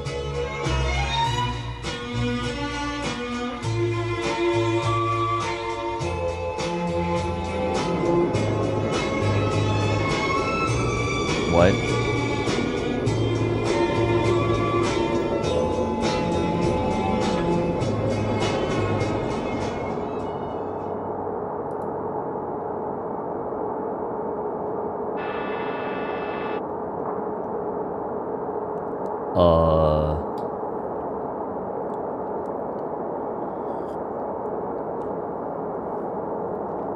That's what hold on. This is what America will look like when we socialize healthcare.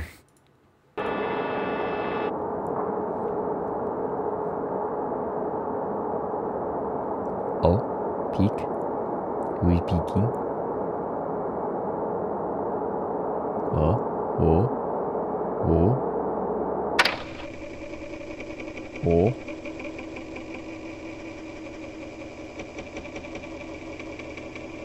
unauthorized and unmanned. The Air Force One Angel.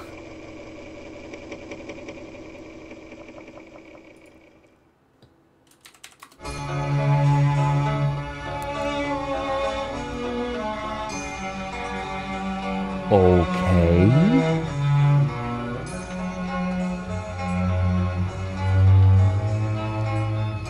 So clearly it is like they dropped stuff and then it was doing stuff to national monuments. Oh, the Lincoln Looker.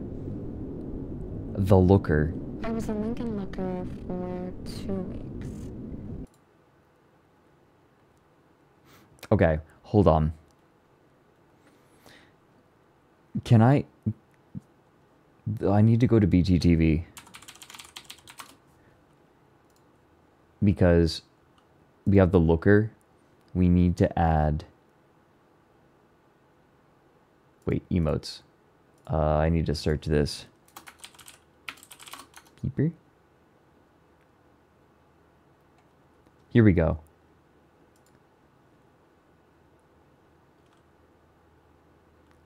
We are going to... Wait. Can I not add this? Oh, update emote sets. Boop. Did that work? There we go. The peeper.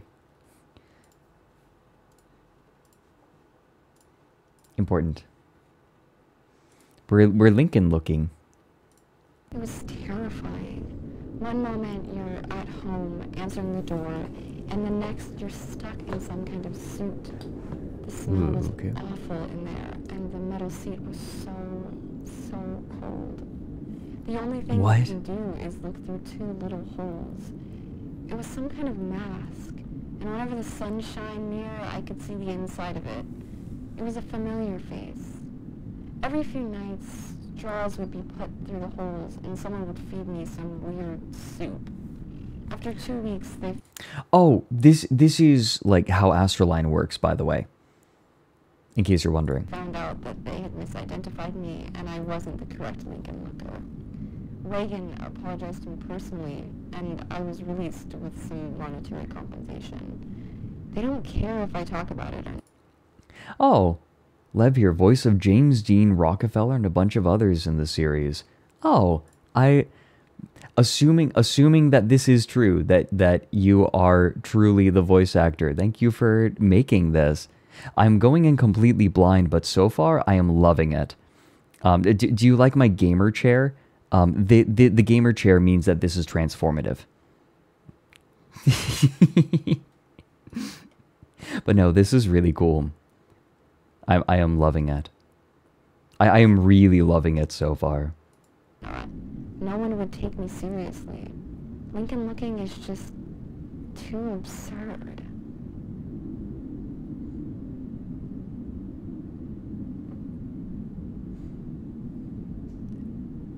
Too absurd, yeah. That's the... This is the absurdist part.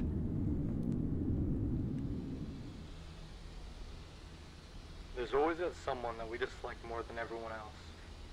Not usually famous or important, but they've done something that's affected us personally. Often you're the only person who remembers this act. And I've been that bad, but memory hurts. Everyone experiences this, and the president is no exception. Except he can do something about it.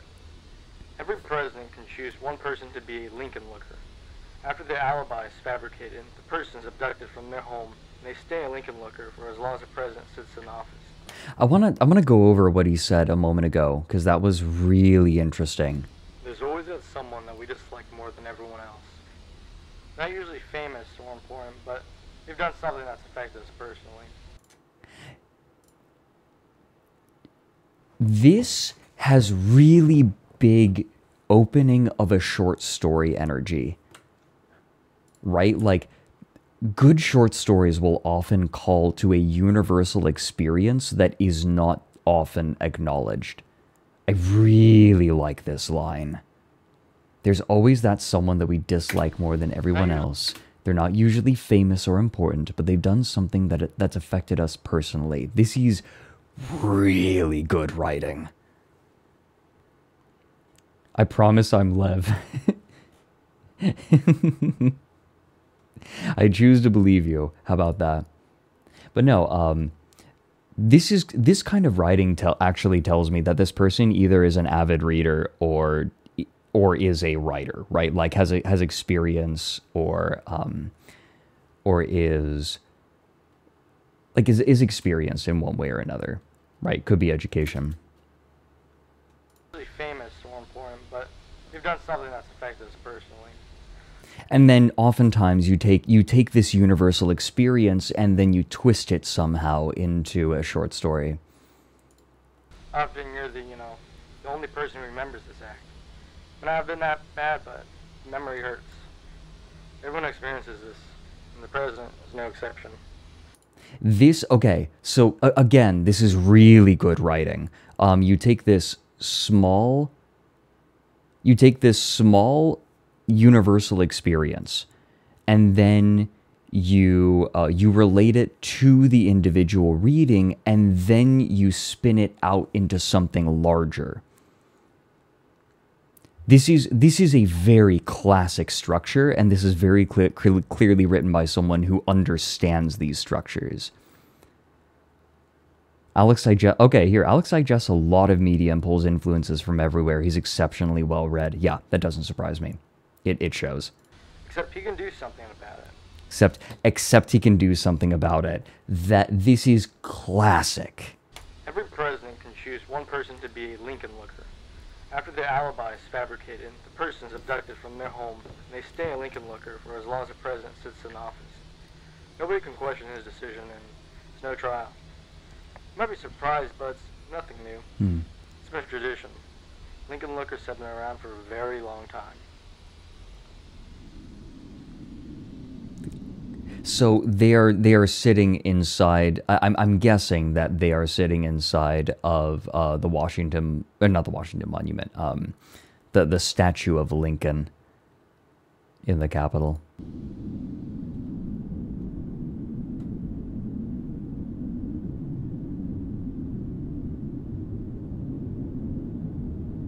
Okay, hold on. I wanted to demonstrate that no space existed to hold Lincoln lookers.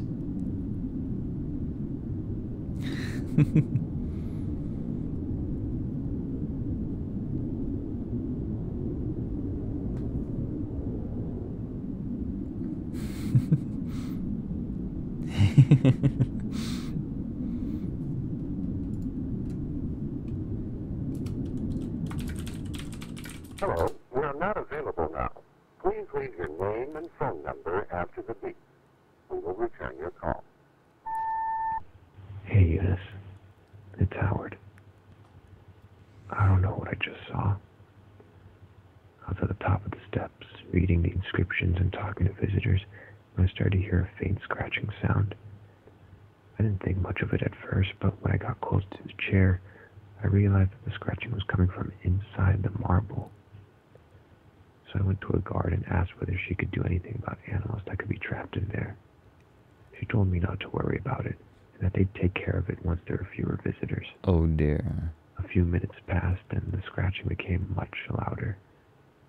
I went back to the guard and asked what kind of animals usually got stuck in there, and she said, wild animals.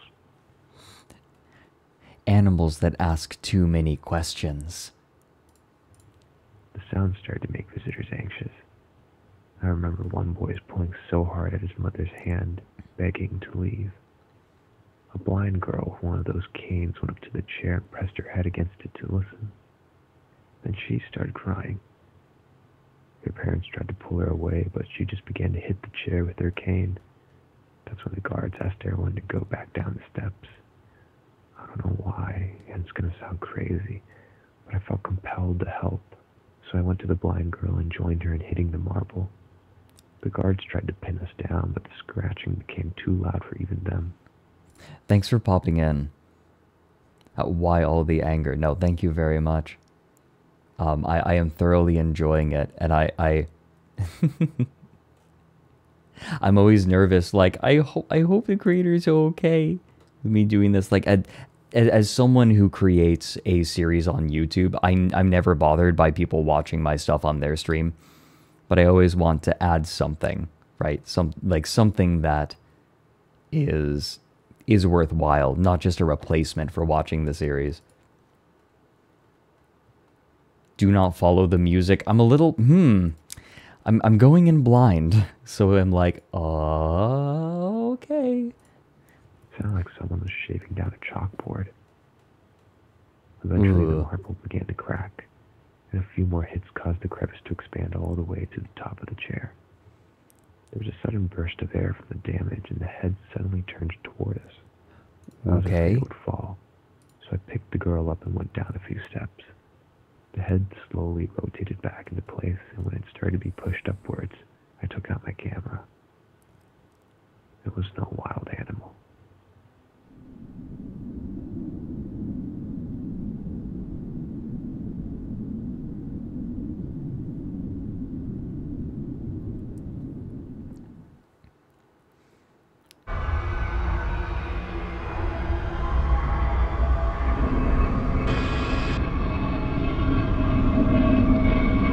Oh God.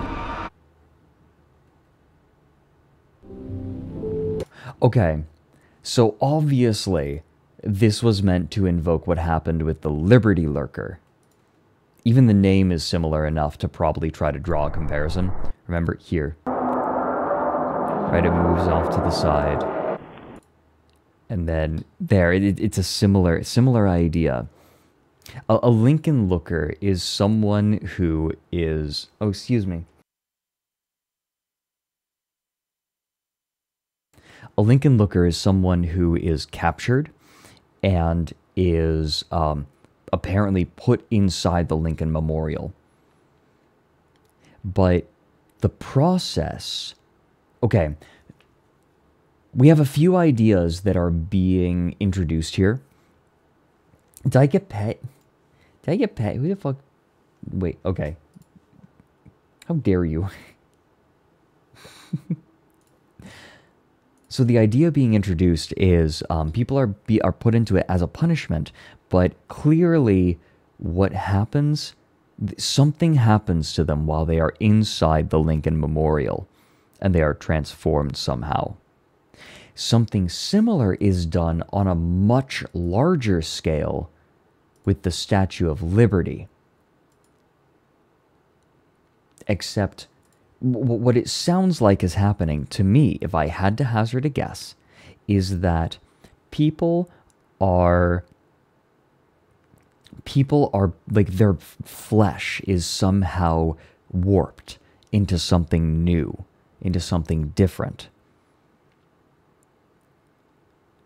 So, with inside of the Lincoln Memorial, it seems like just one person is changed, but inside of the Statue of Liberty, it sounds like a bunch of people's flesh is amalgamated into something new. What it is, we're not super clear yet. But it sounds like people are being transformed. Into what? It's hard to say, but we already have some themes. We have the themes of America being consumed by its prison system. We have the theme of what seems like immigrants. Yeah, like pretty much immigrants, right? Like being, ground up probably isn't the right term, but something is extracted from them, it seems, because if we go back to Liberty Lurker, we have the diagrams, right? We have the entrance, right? You go in, stairs down here, then the drain. So what goes into the drain? So clearly we have a progression. Someone goes in through the entrance, goes down the stairs, like my thought is sacrificed in some way, because the drain goes down into, what is that object? The engine. Something is put into the engine, right? The drain goes down into it, and then the body is disposed of. So clearly they are not using the entire body. They are disposing of some of it. So what is it? Presuming that they're feeding something, it's possible. The engine was added later. Was it? Did they state that earlier on? Let me see. Let's go and look at some of the text again. I hope you don't mind me going back and like digging through this. Underwent extensive... Okay, so in 1949 it underwent extensive renovations. Providing entrance for sustenance, install engine to assist with eventual departure. Okay. Entrance for sustenance, that is people. So immigrants are being taken in and somehow fed to something. Sustenance, something important to note is that sustenance is typically associated with food. So the obvious implication is that people are being fed to whatever this is. Whether it's a machine or a living creature, but that's not necessarily the case. Right? Like sustenance can have a wider meaning. Because sustenance just refers to something that can sustain something else. But install engine to assist with eventual departure. That is interesting. So, yeah, that's true. So the engine was installed later, so something was inside of it. Something is in here. It is fed. My question is, what is being fed? And why does the drain go down into... It looks like it goes into the engine, but then again, we're not entirely clear on that. Because it's possible that the drain just kind of goes elsewhere under the floor. It doesn't go directly to the engine. Yeah, Farah, I agree. This seems like deliberate word choice. Sustenance in terms of food.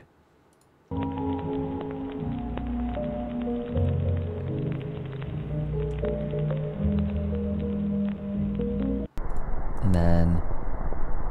Yep. Ellie Island era orribile. L'intero posto puzzava di carne.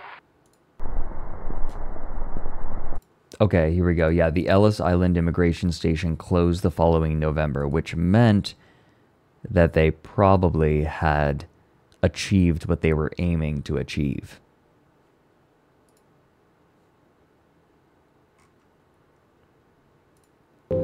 So we're getting a fuller idea of what's happening here.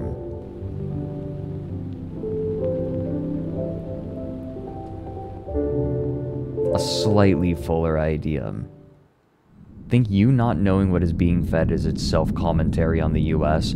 That is a possibility. I'm curious what is being fed. If that is never answered, then absolutely. But simply the fact that the immigrants are being fed to it, not understanding what it is, or not knowing, just their not knowing is commentary enough.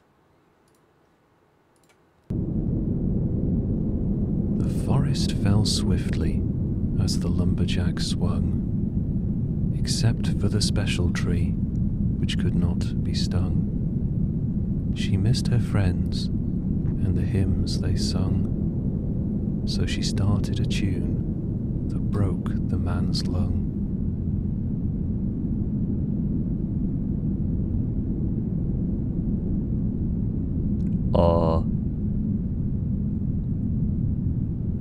Don't follow the music, right?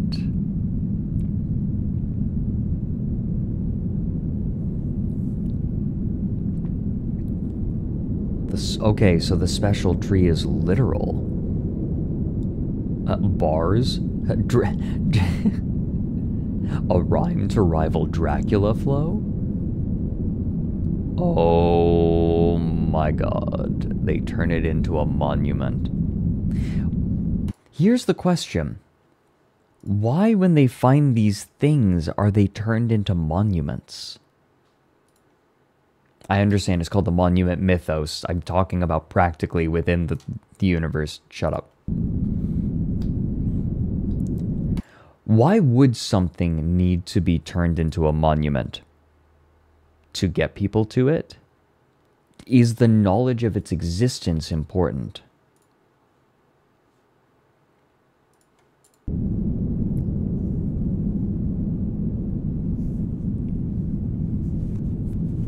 construction halts due to the American Civil War.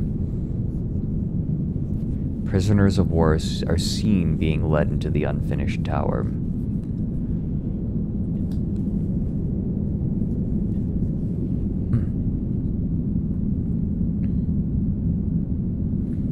Construction is completed.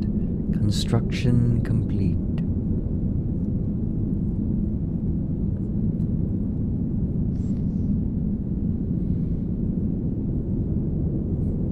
Hear the music within its walls. The Washington Monument becomes a major tourist attraction. Well, that's not hiding it. Yeah, oh my god, they're going to turn everyone into zombies.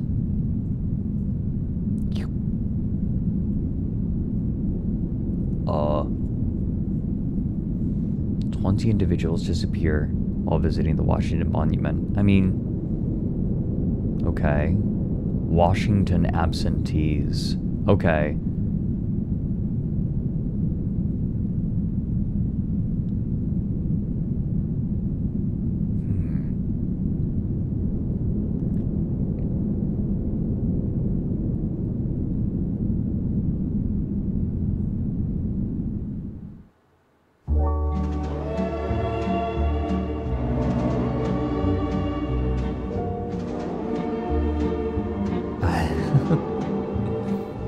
What do you mean, here we go?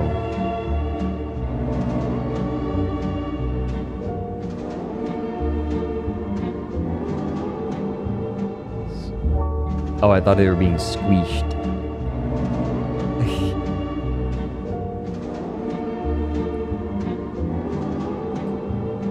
Oh. Sound waves. What? Okay. So what? They're taken up. And the...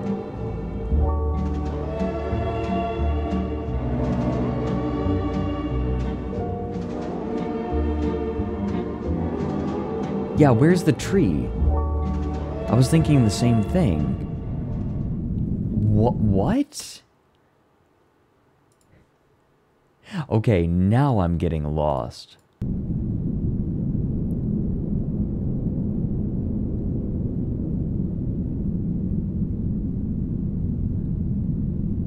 The infection is nigh, the music of Washington will end.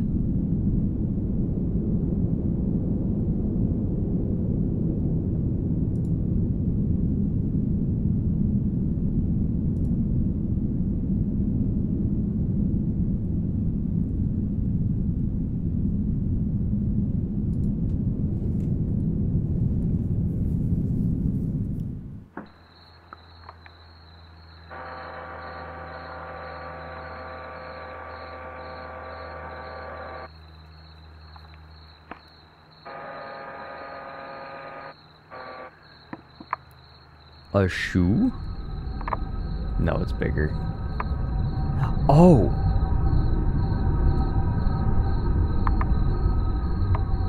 Wait, what? Wait, what?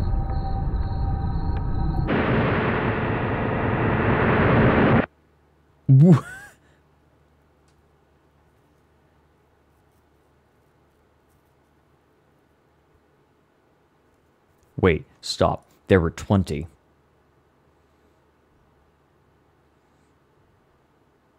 I thought there were 20.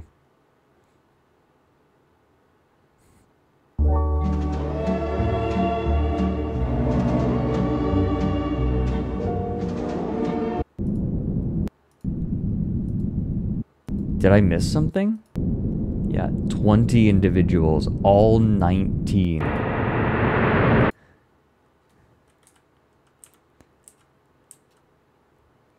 Bro, I was wondering where I put that. Finally, my prostate will be... I mean, wait. Don't worry about it.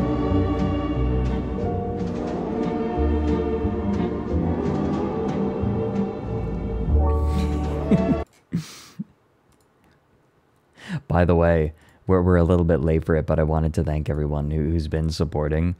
I'm gonna level with all of you. I kind of got sucked in on this, in case that wasn't immediately obvious. Fred, why are you worried about the 20 individuals? Don't fret about the 19 individuals. All 18 individuals are still there. Why be so concerned about 17 individuals? My foot is asleep. And it... Damn it. Okay. Fuck. Wait, I'm not reading the descriptions. Archivist note, partially restored. Perpetrators of the Rushmore revenge incident remain at large. Okay, Liberty Lurker. Here we go. It is believed that all surviving audio recordings of the infamous 1889 Liberty Lurker interview with Fredrik August Bartholdi are fakes produced by American publicists at the turn of the 20th century. Archaic spellings and other minor deviations in the French transcription can be attributed to these publicists. The deviations have been preserved to maintain the transcription's historical integrity. While American publicists correctly capitalized Etat Unis in their transcriptions of Liberty Lurker interviews, French writers often left the country in lowercase to subtly hint at their own anti-American sentiments.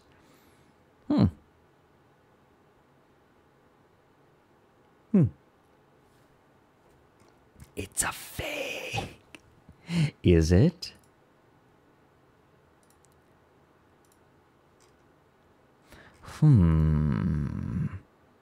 Okay, I want to look at Lincoln Looker's description. Archivist note, none. Yay! By the way, I just want to say thank you, Gypsy, for the 20 months. That's what makes the tree special. Oh, good. Blind Archer, thanks for the 100 bits. Jazzahall for the 5 months. Alhazred's Gaming Goo. Yeah? Yeah? Thank you very much for the fresh prime. Muda, thanks for the 50 bits. Thanks, anonymous person, for gifting a sub to William Plushy. And Man Called Brand for the 6 months. Mewling Mooncat for the 5. Trash Panda Raby for the 2. Sweet Maddie G for gifting a sub to Paradox. Hey, thank you. Red Zephyr, thanks for the 11. I am having a nice day. Panty Pan, thanks for the 15 months. Quinceañera. Yeah, 15 years. Wow.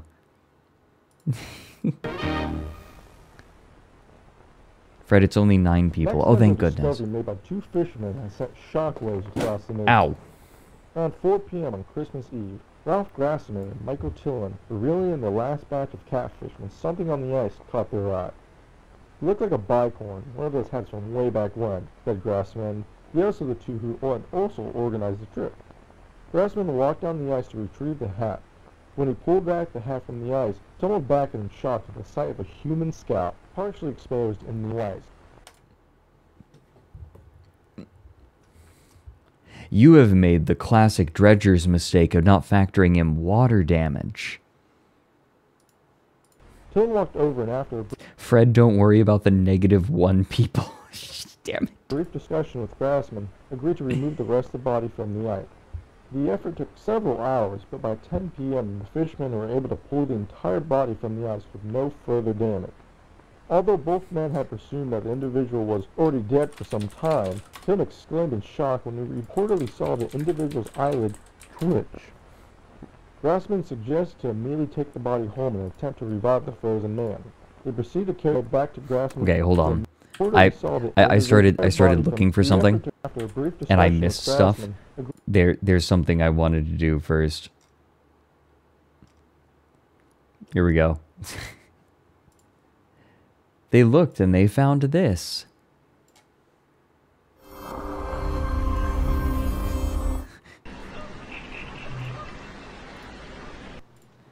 So what have you dredged up today? Well, I was doing some suction dredging near where they're putting in the pylons for the new bridge near the creek, and it started to smell pretty different. Mm-hmm. Strong odor usually indicates decomposing organic matter. Well, I've been dredging since I was too young to dredge, and I've never smelled anything like this. Oh, dear. Oh, no. Oh. Yep. Yep. Oh. Well, Okay, judging, oh God, I'm sorry, I cannot concentrate. Well, I can close it back up. No, that I won't be able to appraise it. Okay. Let's do it.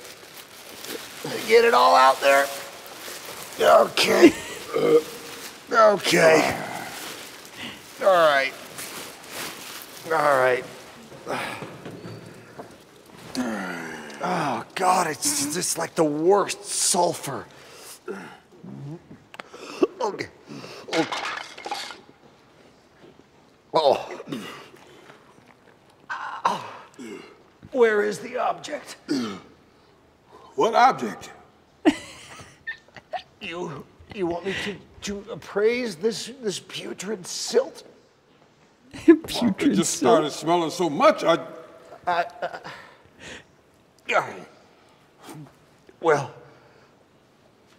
silt isn't worth very much, smell or no smell.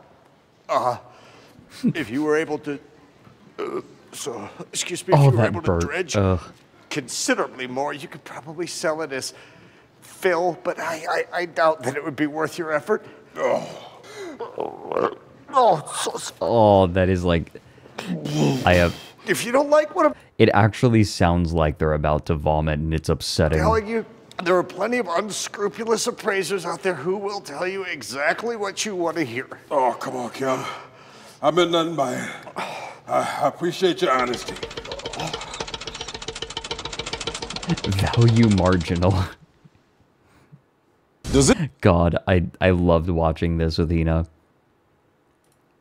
Okay, anyways, I want to see this. Agreed to remove the rest of the body from the ice. The effort took several hours, but by 10 p.m. the fishermen were able to pull the entire body from the ice with no further damage. Although both men had presumed that the individual was already dead for some time, Tim exclaimed in shock when he reportedly saw the individual's eyelid twitch. Oh. Grassman suggested to immediately take the body Wait a minute, wait a minute. eyelid twitch.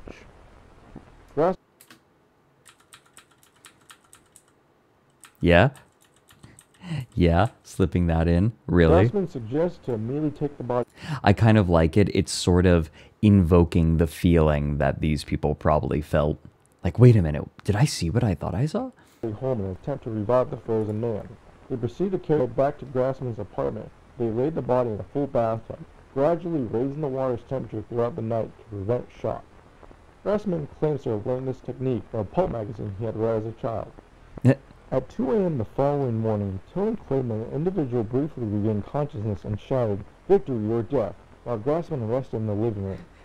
At 7 a.m. the frozen individual appeared to have relapsed into a deep coma, which prompted Grassman to phone the local authorities. And that's why he hadn't called medical personnel earlier. Grassman told reporters that he didn't want to risk the lives of the first responders, who had been driving on slippery roads in the dark. Shortly after being phoned, paramedics arrived and rushed the frozen man to the Delaware State Hospital. Throughout their experience, both fishermen thought that the individual's face seemed vaguely familiar. It was only when Tillman pulled out a dollar bill that the connection was fully made. When we first dug him out, we moved his clothes so that we could carry him more easily. Clothes weighed a ton because they were completely frozen over. By both, Wait. What? What? Excuse me? Did they find the body of George Washington? Saw the clothes without ice, and we could have no doubt that we dug out George Washington. Although Delaware State Hospital has declined to comment on the identity and the condition of the man, Grassman brought the bicone hat from the previous day to the Delaware History Museum, where historians confirm to be an authentic piece from the 18th century. The validation raised more questions than answers, as further research revealed that no Washington reenactors or artifacts have been reported missing. Grassman believes that the man he dug out from the ice is the true George Washington, and the former president had become gravely ill while crossing the Delaware River. Grassman claims that the imminent death of Washington could have been devastating to the war effort, so his condition was likely kept secret by having a double acting as the president until 1797. Oh my God. An explanation to why the body had been found so far from the site of the battle, Grassman replied, "He either drifted away or his men purposely planted it far away so that no one could find it." During Saturday's morning press conference, President Dean shared his thoughts on the discovery in 2 words. "I'm surprised." I'm surprised. Holy shit. I'm surprised. Yeah? Are you? I think one of my favorite parts of this whole thing is just how flat President Dean is as a character. He says, like, even when he says things, he's not saying anything, right? I sort of love that. And he's the most popular president ever. No one has ever won with 75% of the popular vote. I'm surprised. Hey VR Jim, we're checking out the Monument Mythos. I've never seen this before and I'm very compelled.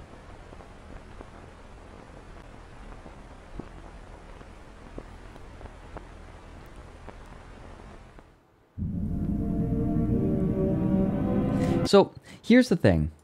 I think that there's an idea that ridiculous premises can't work because you can't suspend your disbelief, but you make it interesting enough, sometimes you can even bury it under humor.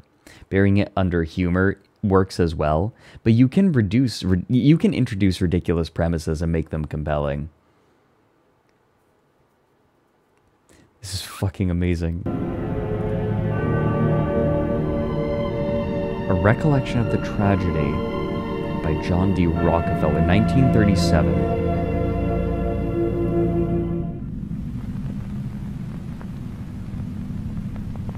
During the first winter of the center's construction, the workers set up a Christmas tree just outside the entrance.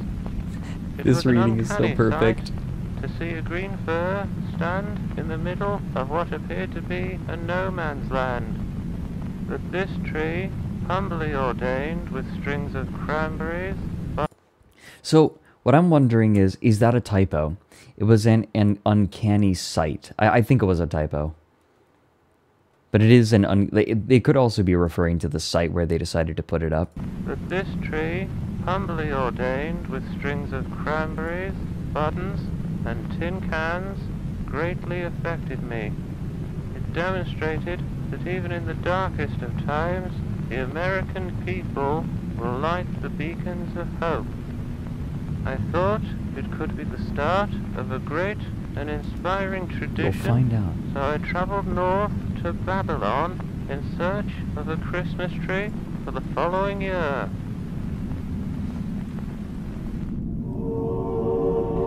Hold on a second.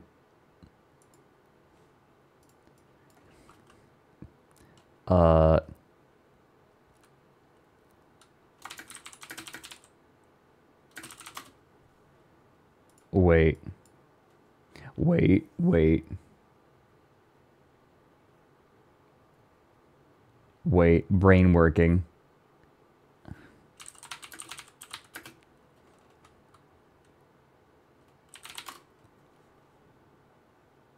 Here we go.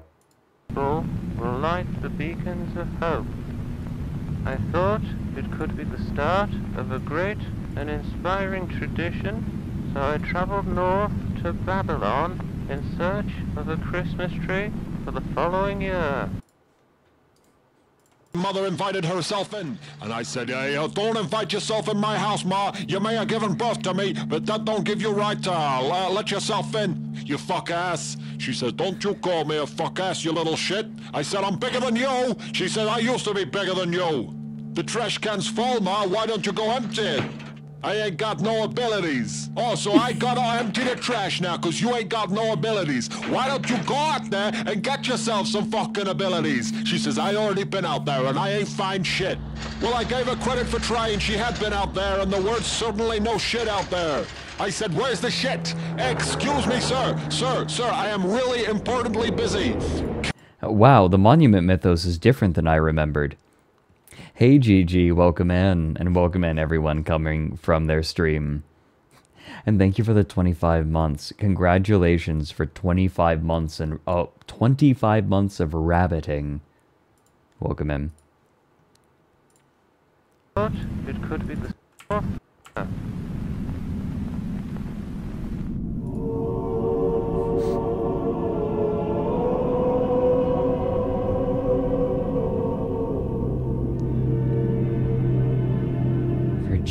in Wonderland. For 12 days and 12 nights, Mr. Rockefeller looked for the best tree in the forest. How about this one, Mr. Rockefeller? No, no, it's much too short. How about this one, Mr. Rockefeller? No, no, it's much too tall. How about this one, Mr. Rockefeller? No, no, it's much too average. Mr. Rockefeller soon feared that he would leave empty-handed. Then, on the 12th Wait a night, minute. just as he was packing up his stuff, Mr. Rockefeller heard the sweetest tune in the air. It This is the Washington Monument tree, isn't it? sounded as though the very wind itself had fallen in love. He and his men followed the song and found themselves There at it the base is. of a very, very special tree. It's How the about same this shape. one, Mr. Look. If we go... What, Rushmore? Is it? No, no, no. This is Overlook. That's not Mount Rushmore. Duh. It's Washington Wormhole. Yeah, look.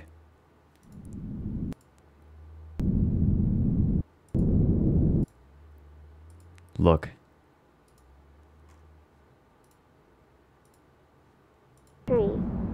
How about this one, Mr. Rockefeller? It's perfect. For the rest of the night, the men swung their axes at the special tree. Chop, chop, chop. However, when the sun rose, the tree was still standing.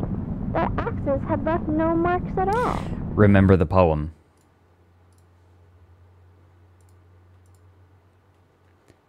Except for the special tree which could not be stung, she missed her friends and the hymns they sung, so she started a tune that broke the man's lung. But whoops, that's revolting silt.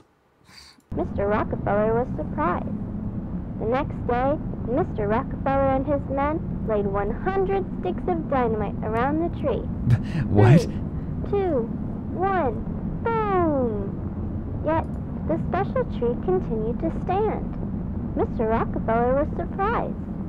So Mr. Rockefeller decided to hire the best team of grave diggers to take the tree out of the ground. After Grave a week diggers. of digging, they told Mr. Rockefeller the tree will be out in 3 years at this rate. Mr. Rockefeller was surprised, but he decided to let the grave diggers work. He would pick the next 3 best trees for the next 3 Christmases. But by the 4th year, the special tree was ready to display. Oh. Oh, they actually dug it up. They actually did it. For the last 2 years, I have seldom mentioned the tragedy that occurred at the center. Many have taken offense at my silence, claiming it to be the result of a desensitization to workplace accidents. Indeed, I have seen enough accidents in 3 lifetimes, but nothing could have prepared me for what happened at the center. For some time now, my friends have blamed the center's original construction workers for the tragedy, since it was their very own Christmas tree that had started the whole tradition. But the truth is that their tree brought joy and wonder to the public. It was my tree, and my tree alone, that brought about the unprecedented loss.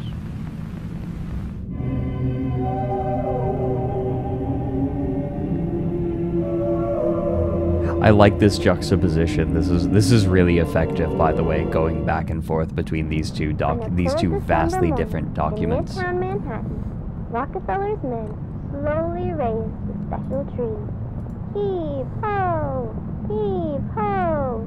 Heave ho! By the afternoon, the special tree stood tall and still. Oh, also, Man Called Brand, thanks for gifting a sub to Ika Pika. It was unlike any other tree, having no color, branches, or leaves. The mayor of New York, Mr. Guardia, thought that the tree was too bare and asked for branches to be added so that ornaments could be hung. Mr. Rockefeller didn't agree. He thought the tree was perfect, just the way it was. But since Mayor Guardia had been one of his best friends, Mr. Rockefeller told his men to glue some branches on. I, Virginia, watched as the men placed branches on the special tree. I had saved my money for over 9 months to purchase a little star ornament because I wanted to be the very first person to decorate the Rockefeller Christmas tree. It laid in my pocket while I watched because I planned to hang my ornament as soon as the tree was standing. After the final branch had been added and all the men left, I quickly ran up to the tree. But to my astonishment, the lowest branch of the tree was over twice my height.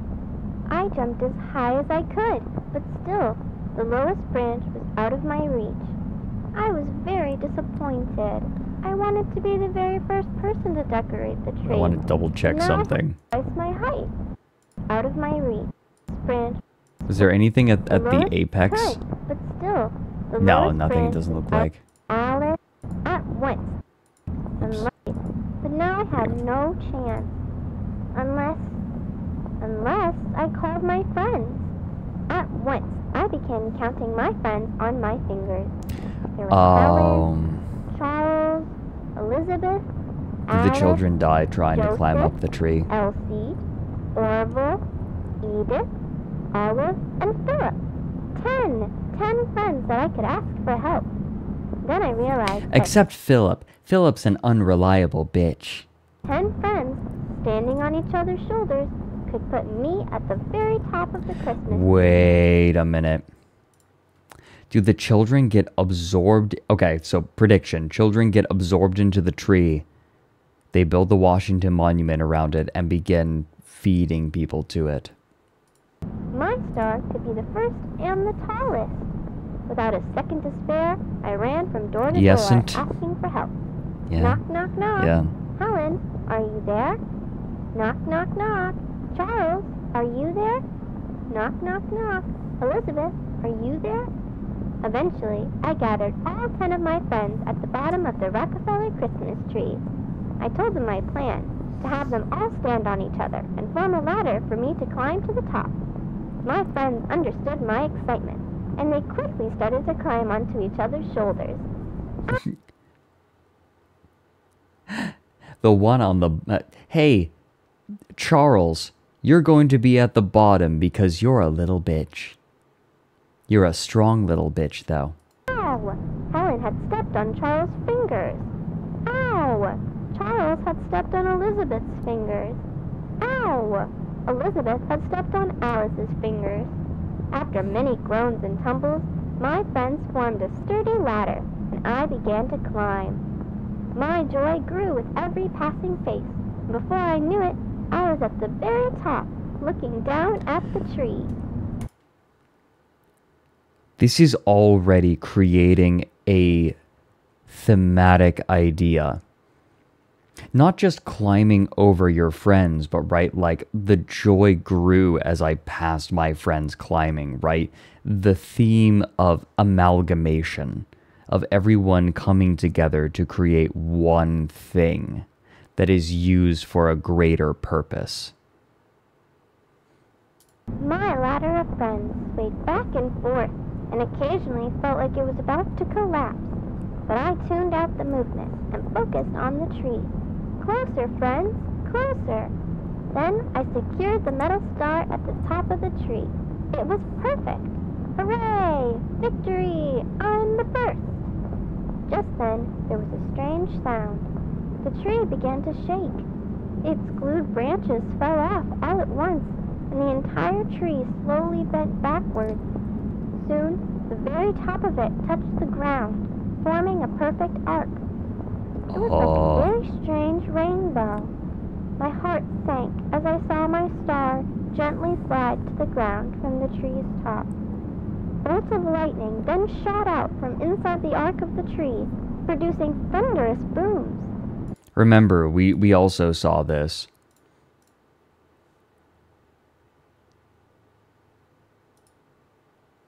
Right. Turn this down.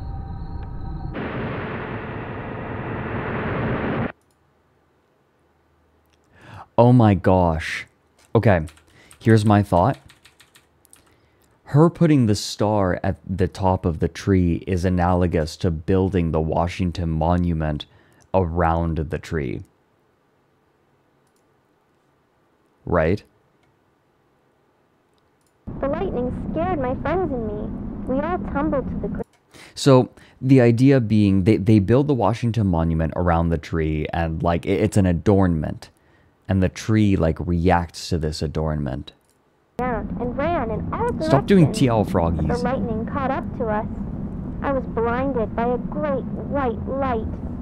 I remember when my eyes adjusted, I was in a field of special trees. And I saw... Okay, hold on. Wait. I want to read that.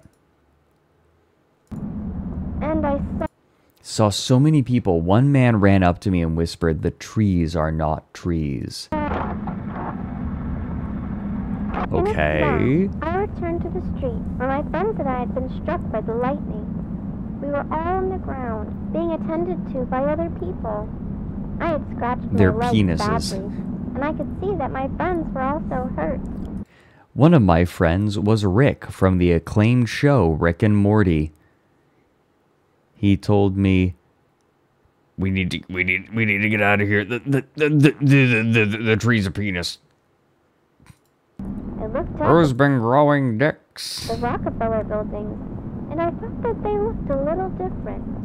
The whole street looked a little different, and the special tree was nowhere in sight. Oh, that's interesting. So maybe the Washington Monument was put in place to try to prevent it from moving again. It is only natural for the reader at this point to wonder why the incident has been referred to as a tragedy. There had been no loss of life, and, aside from a few temporary scorch marks on the center, no damage to the surrounding property. I, too, assumed it was a mostly inconsequential event, likely an electrical accident whose effects were exaggerated by the children at the scene. I was grateful that every life involved had been spared. A death at the center would have weighed heavily on my mind for some time. But when I encountered the results of the children's medical examinations, I wished that a death had occurred in place of the unfathomable.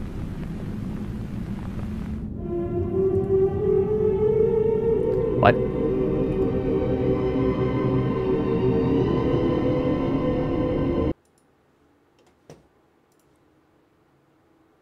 Yo sé que te gusta verme, J. Carlos. Yo sé que te gusta verme como lo hago, J. Carlos. Aquí va tu jame, jame, jame para ti, hermano. Jame, jame, jame.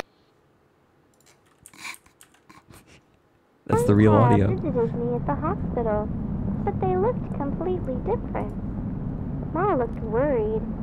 After she wiped her tears, she asked, "Did you hang your bear at the Rockefeller tree?" I answered, "It wasn't a bear. I was going to hang a star." This is the corners thing, isn't it? This is the corners. The tree acts as a corner. And she passed from one reality into another that intersects it. To which they asked, Yeah, "What do you jump to the mean?" corner. Pa asked, "Where did you get these clothes?" Where did you get these clothes? You look like a jabroni. "These are my clothes, the ones you helped me put on this morning." To which they asked, "What do you mean?" My ma then asked, "Why are there dots all over your face?" I answered, "Those are my freckles. I've had them since I was little." To which they asked, "What do you mean?"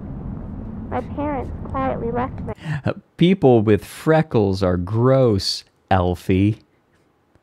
Wow. Disgusting. Wow. Icky.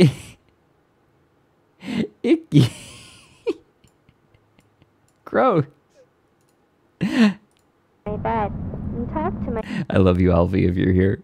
friend's parents. Then they all started to cry and yell. The nurses made them leave, which made me feel better. None of us thought that our real parents had visited, but they all did feel familiar. Orville and Philip were especially shaken. They didn't even share the same last name with their parents. The nurses tried to convince us that those who had visited us were our parents, and that we would come around to properly greet them after we healed. But it was hard to believe. So wait a minute. These children look the same to their parents, but their parents... So the only thing that is consistent across these universes, as far as I can tell, is the appearance of their children. But even then, not all of these, like, parts of the appearance are consistent. The children look different too, but how do they match them to their parents then? Because some of them even have, like, different last names. What? No, that... Or is it just because these were the children that were identified to have left for the tree? Whenever I looked out the window... Yeah, like, that they do have some differences. I saw that Manhattan looked different from memory. Mr. Rockefeller himself was kind enough to visit us in the hospital. Look at him. He asked us whether we were okay, and then after some time, he and the nurses began to ask us some very easy questions about American history. With every reply, they would chuckle and shake their heads, until I told Mr. Rockefeller who I thought he was. He chuckled at first, and then became silent, as if the simple fact had deeply affected him. He had asked all my friends a few more questions about himself, and with each answer, he seemed a little more scared. Mr. Rockefeller quietly stood with the... At this moment, I remembered that I hate children and left. nurses for a while, before he wished us a Merry Christmas and left. That evening, the nurses took x-rays of us to make sure we hadn't broken our ribs. Usually, those taking the x-rays are more than happy to show their patients what the pictures looked like. But when I asked to see them, the nurses ignored me. I didn't fall asleep that night. I kept my ear close to the wall to hear what the nurses were saying next door. I heard one sentence over and over. Everything's backward. I wonder what they meant by that. I never told my friends because I didn't want to scare them. But I spent the rest of the night with my hand to my chest, wondering if my heart was ever on the right side.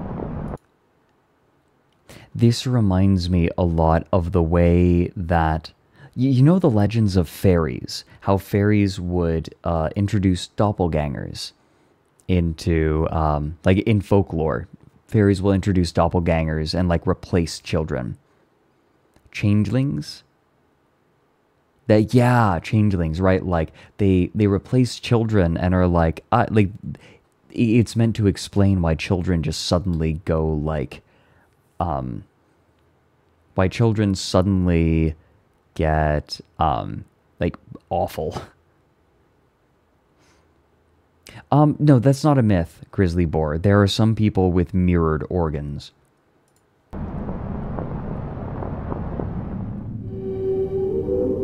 Like, they're just born with it.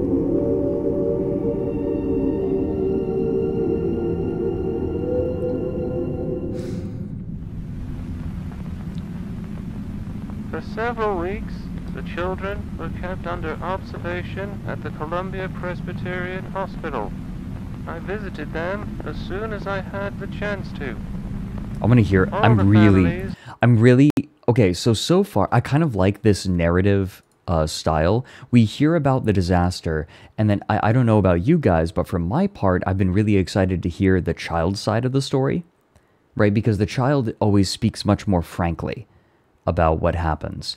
But at this moment, something weird has happened, and the child's the same thing that gives a child their frankness, their naivete, and their lack of knowledge about the world is now an impediment to understanding. And now I'm excited to hear the perspective of the adult who might have some more perspective on this incident. This is I love the structure of this. This is so cool. I am extremely compelled by this. Of these children were deeply unsettled, that they had all independently come to the conclusion their child had been replaced by a doppelganger. They claimed that these new sons and daughters possessed substantial differences from their real children. The majority of differences involved altered physical attributes and the inability to recognize familiar locations and characters, such as their parents and their homes. Two boys even claimed to have names different to those that their mothers had given them at birth. But of all the discrepancies, the most bizarre was their faulty recollections of notable persons and events. For instance, each of the affected children claimed that I had become the wealthiest man in America through an oil monopoly. John D. Rockefeller. It is common knowledge that I did indeed work at an oil refinery in my youth. But to entirely deny my 2 terms as president and insist instead that I had always been a mere philanthropist struck me as being particularly odd.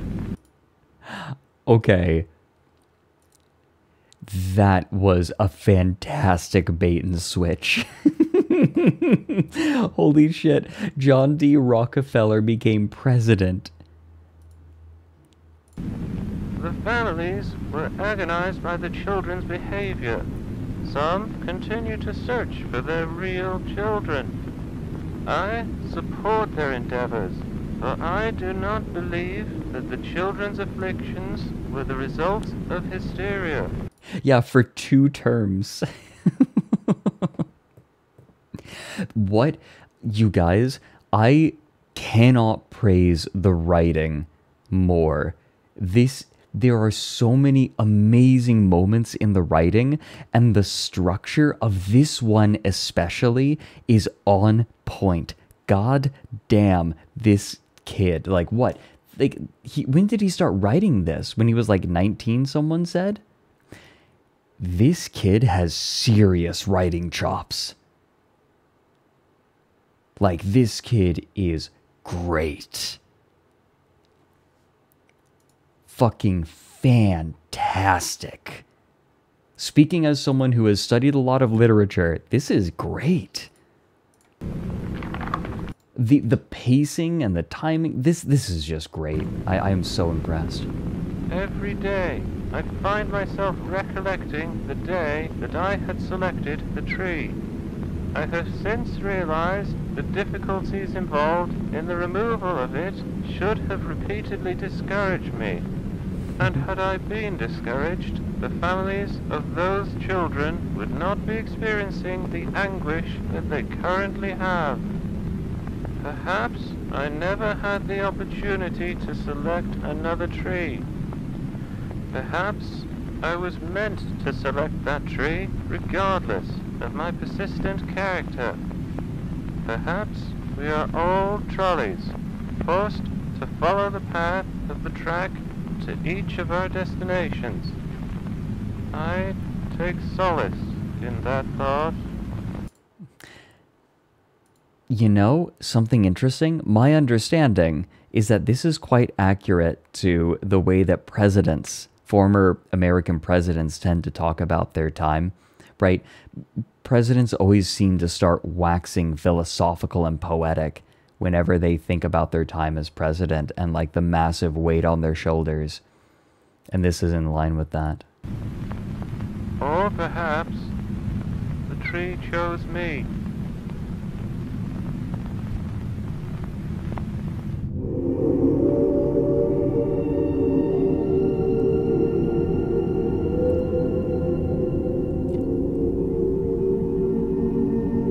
Many, including my father, believe that the 1934 Christmas tree vanished. This is untrue. I had seen it wandering in the plaza on many occasions, and it resembles a man far more than any tree.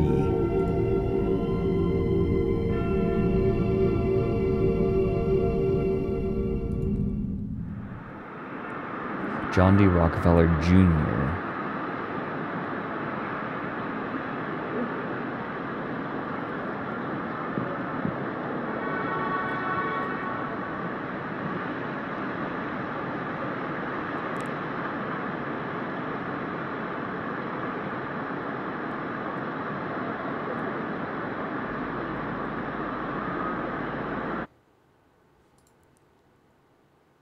Hold up.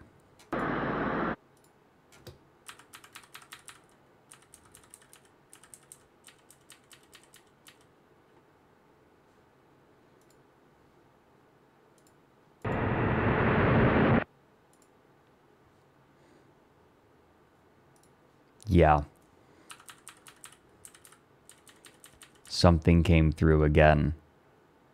Yep, corner folk. That's what this is.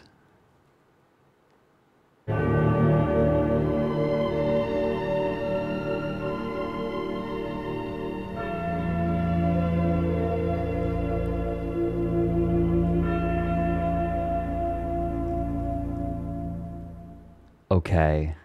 What's next? I am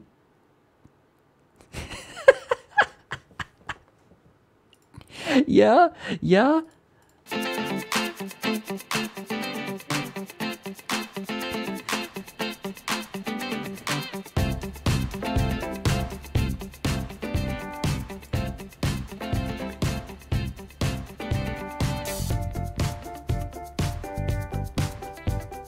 Me and my brother deep in thought.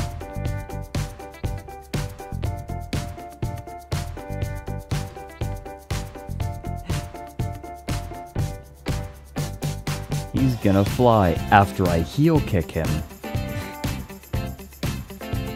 Good luck, kid.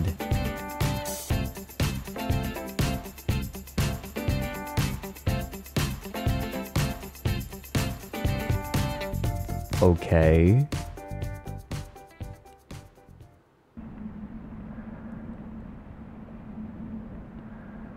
Oh, look at the stabilization. Look at that old... Like, there was a very brief period of time, I think, in which this sort of stabilization was used.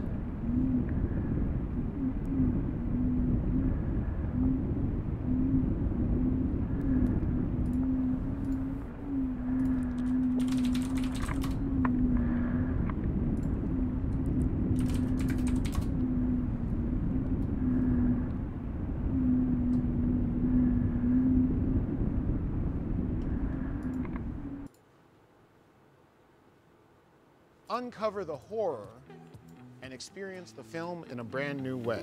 Oh, Haywood Ranch. Whoa! Are you kidding me? And there's the cloud. This is incredible.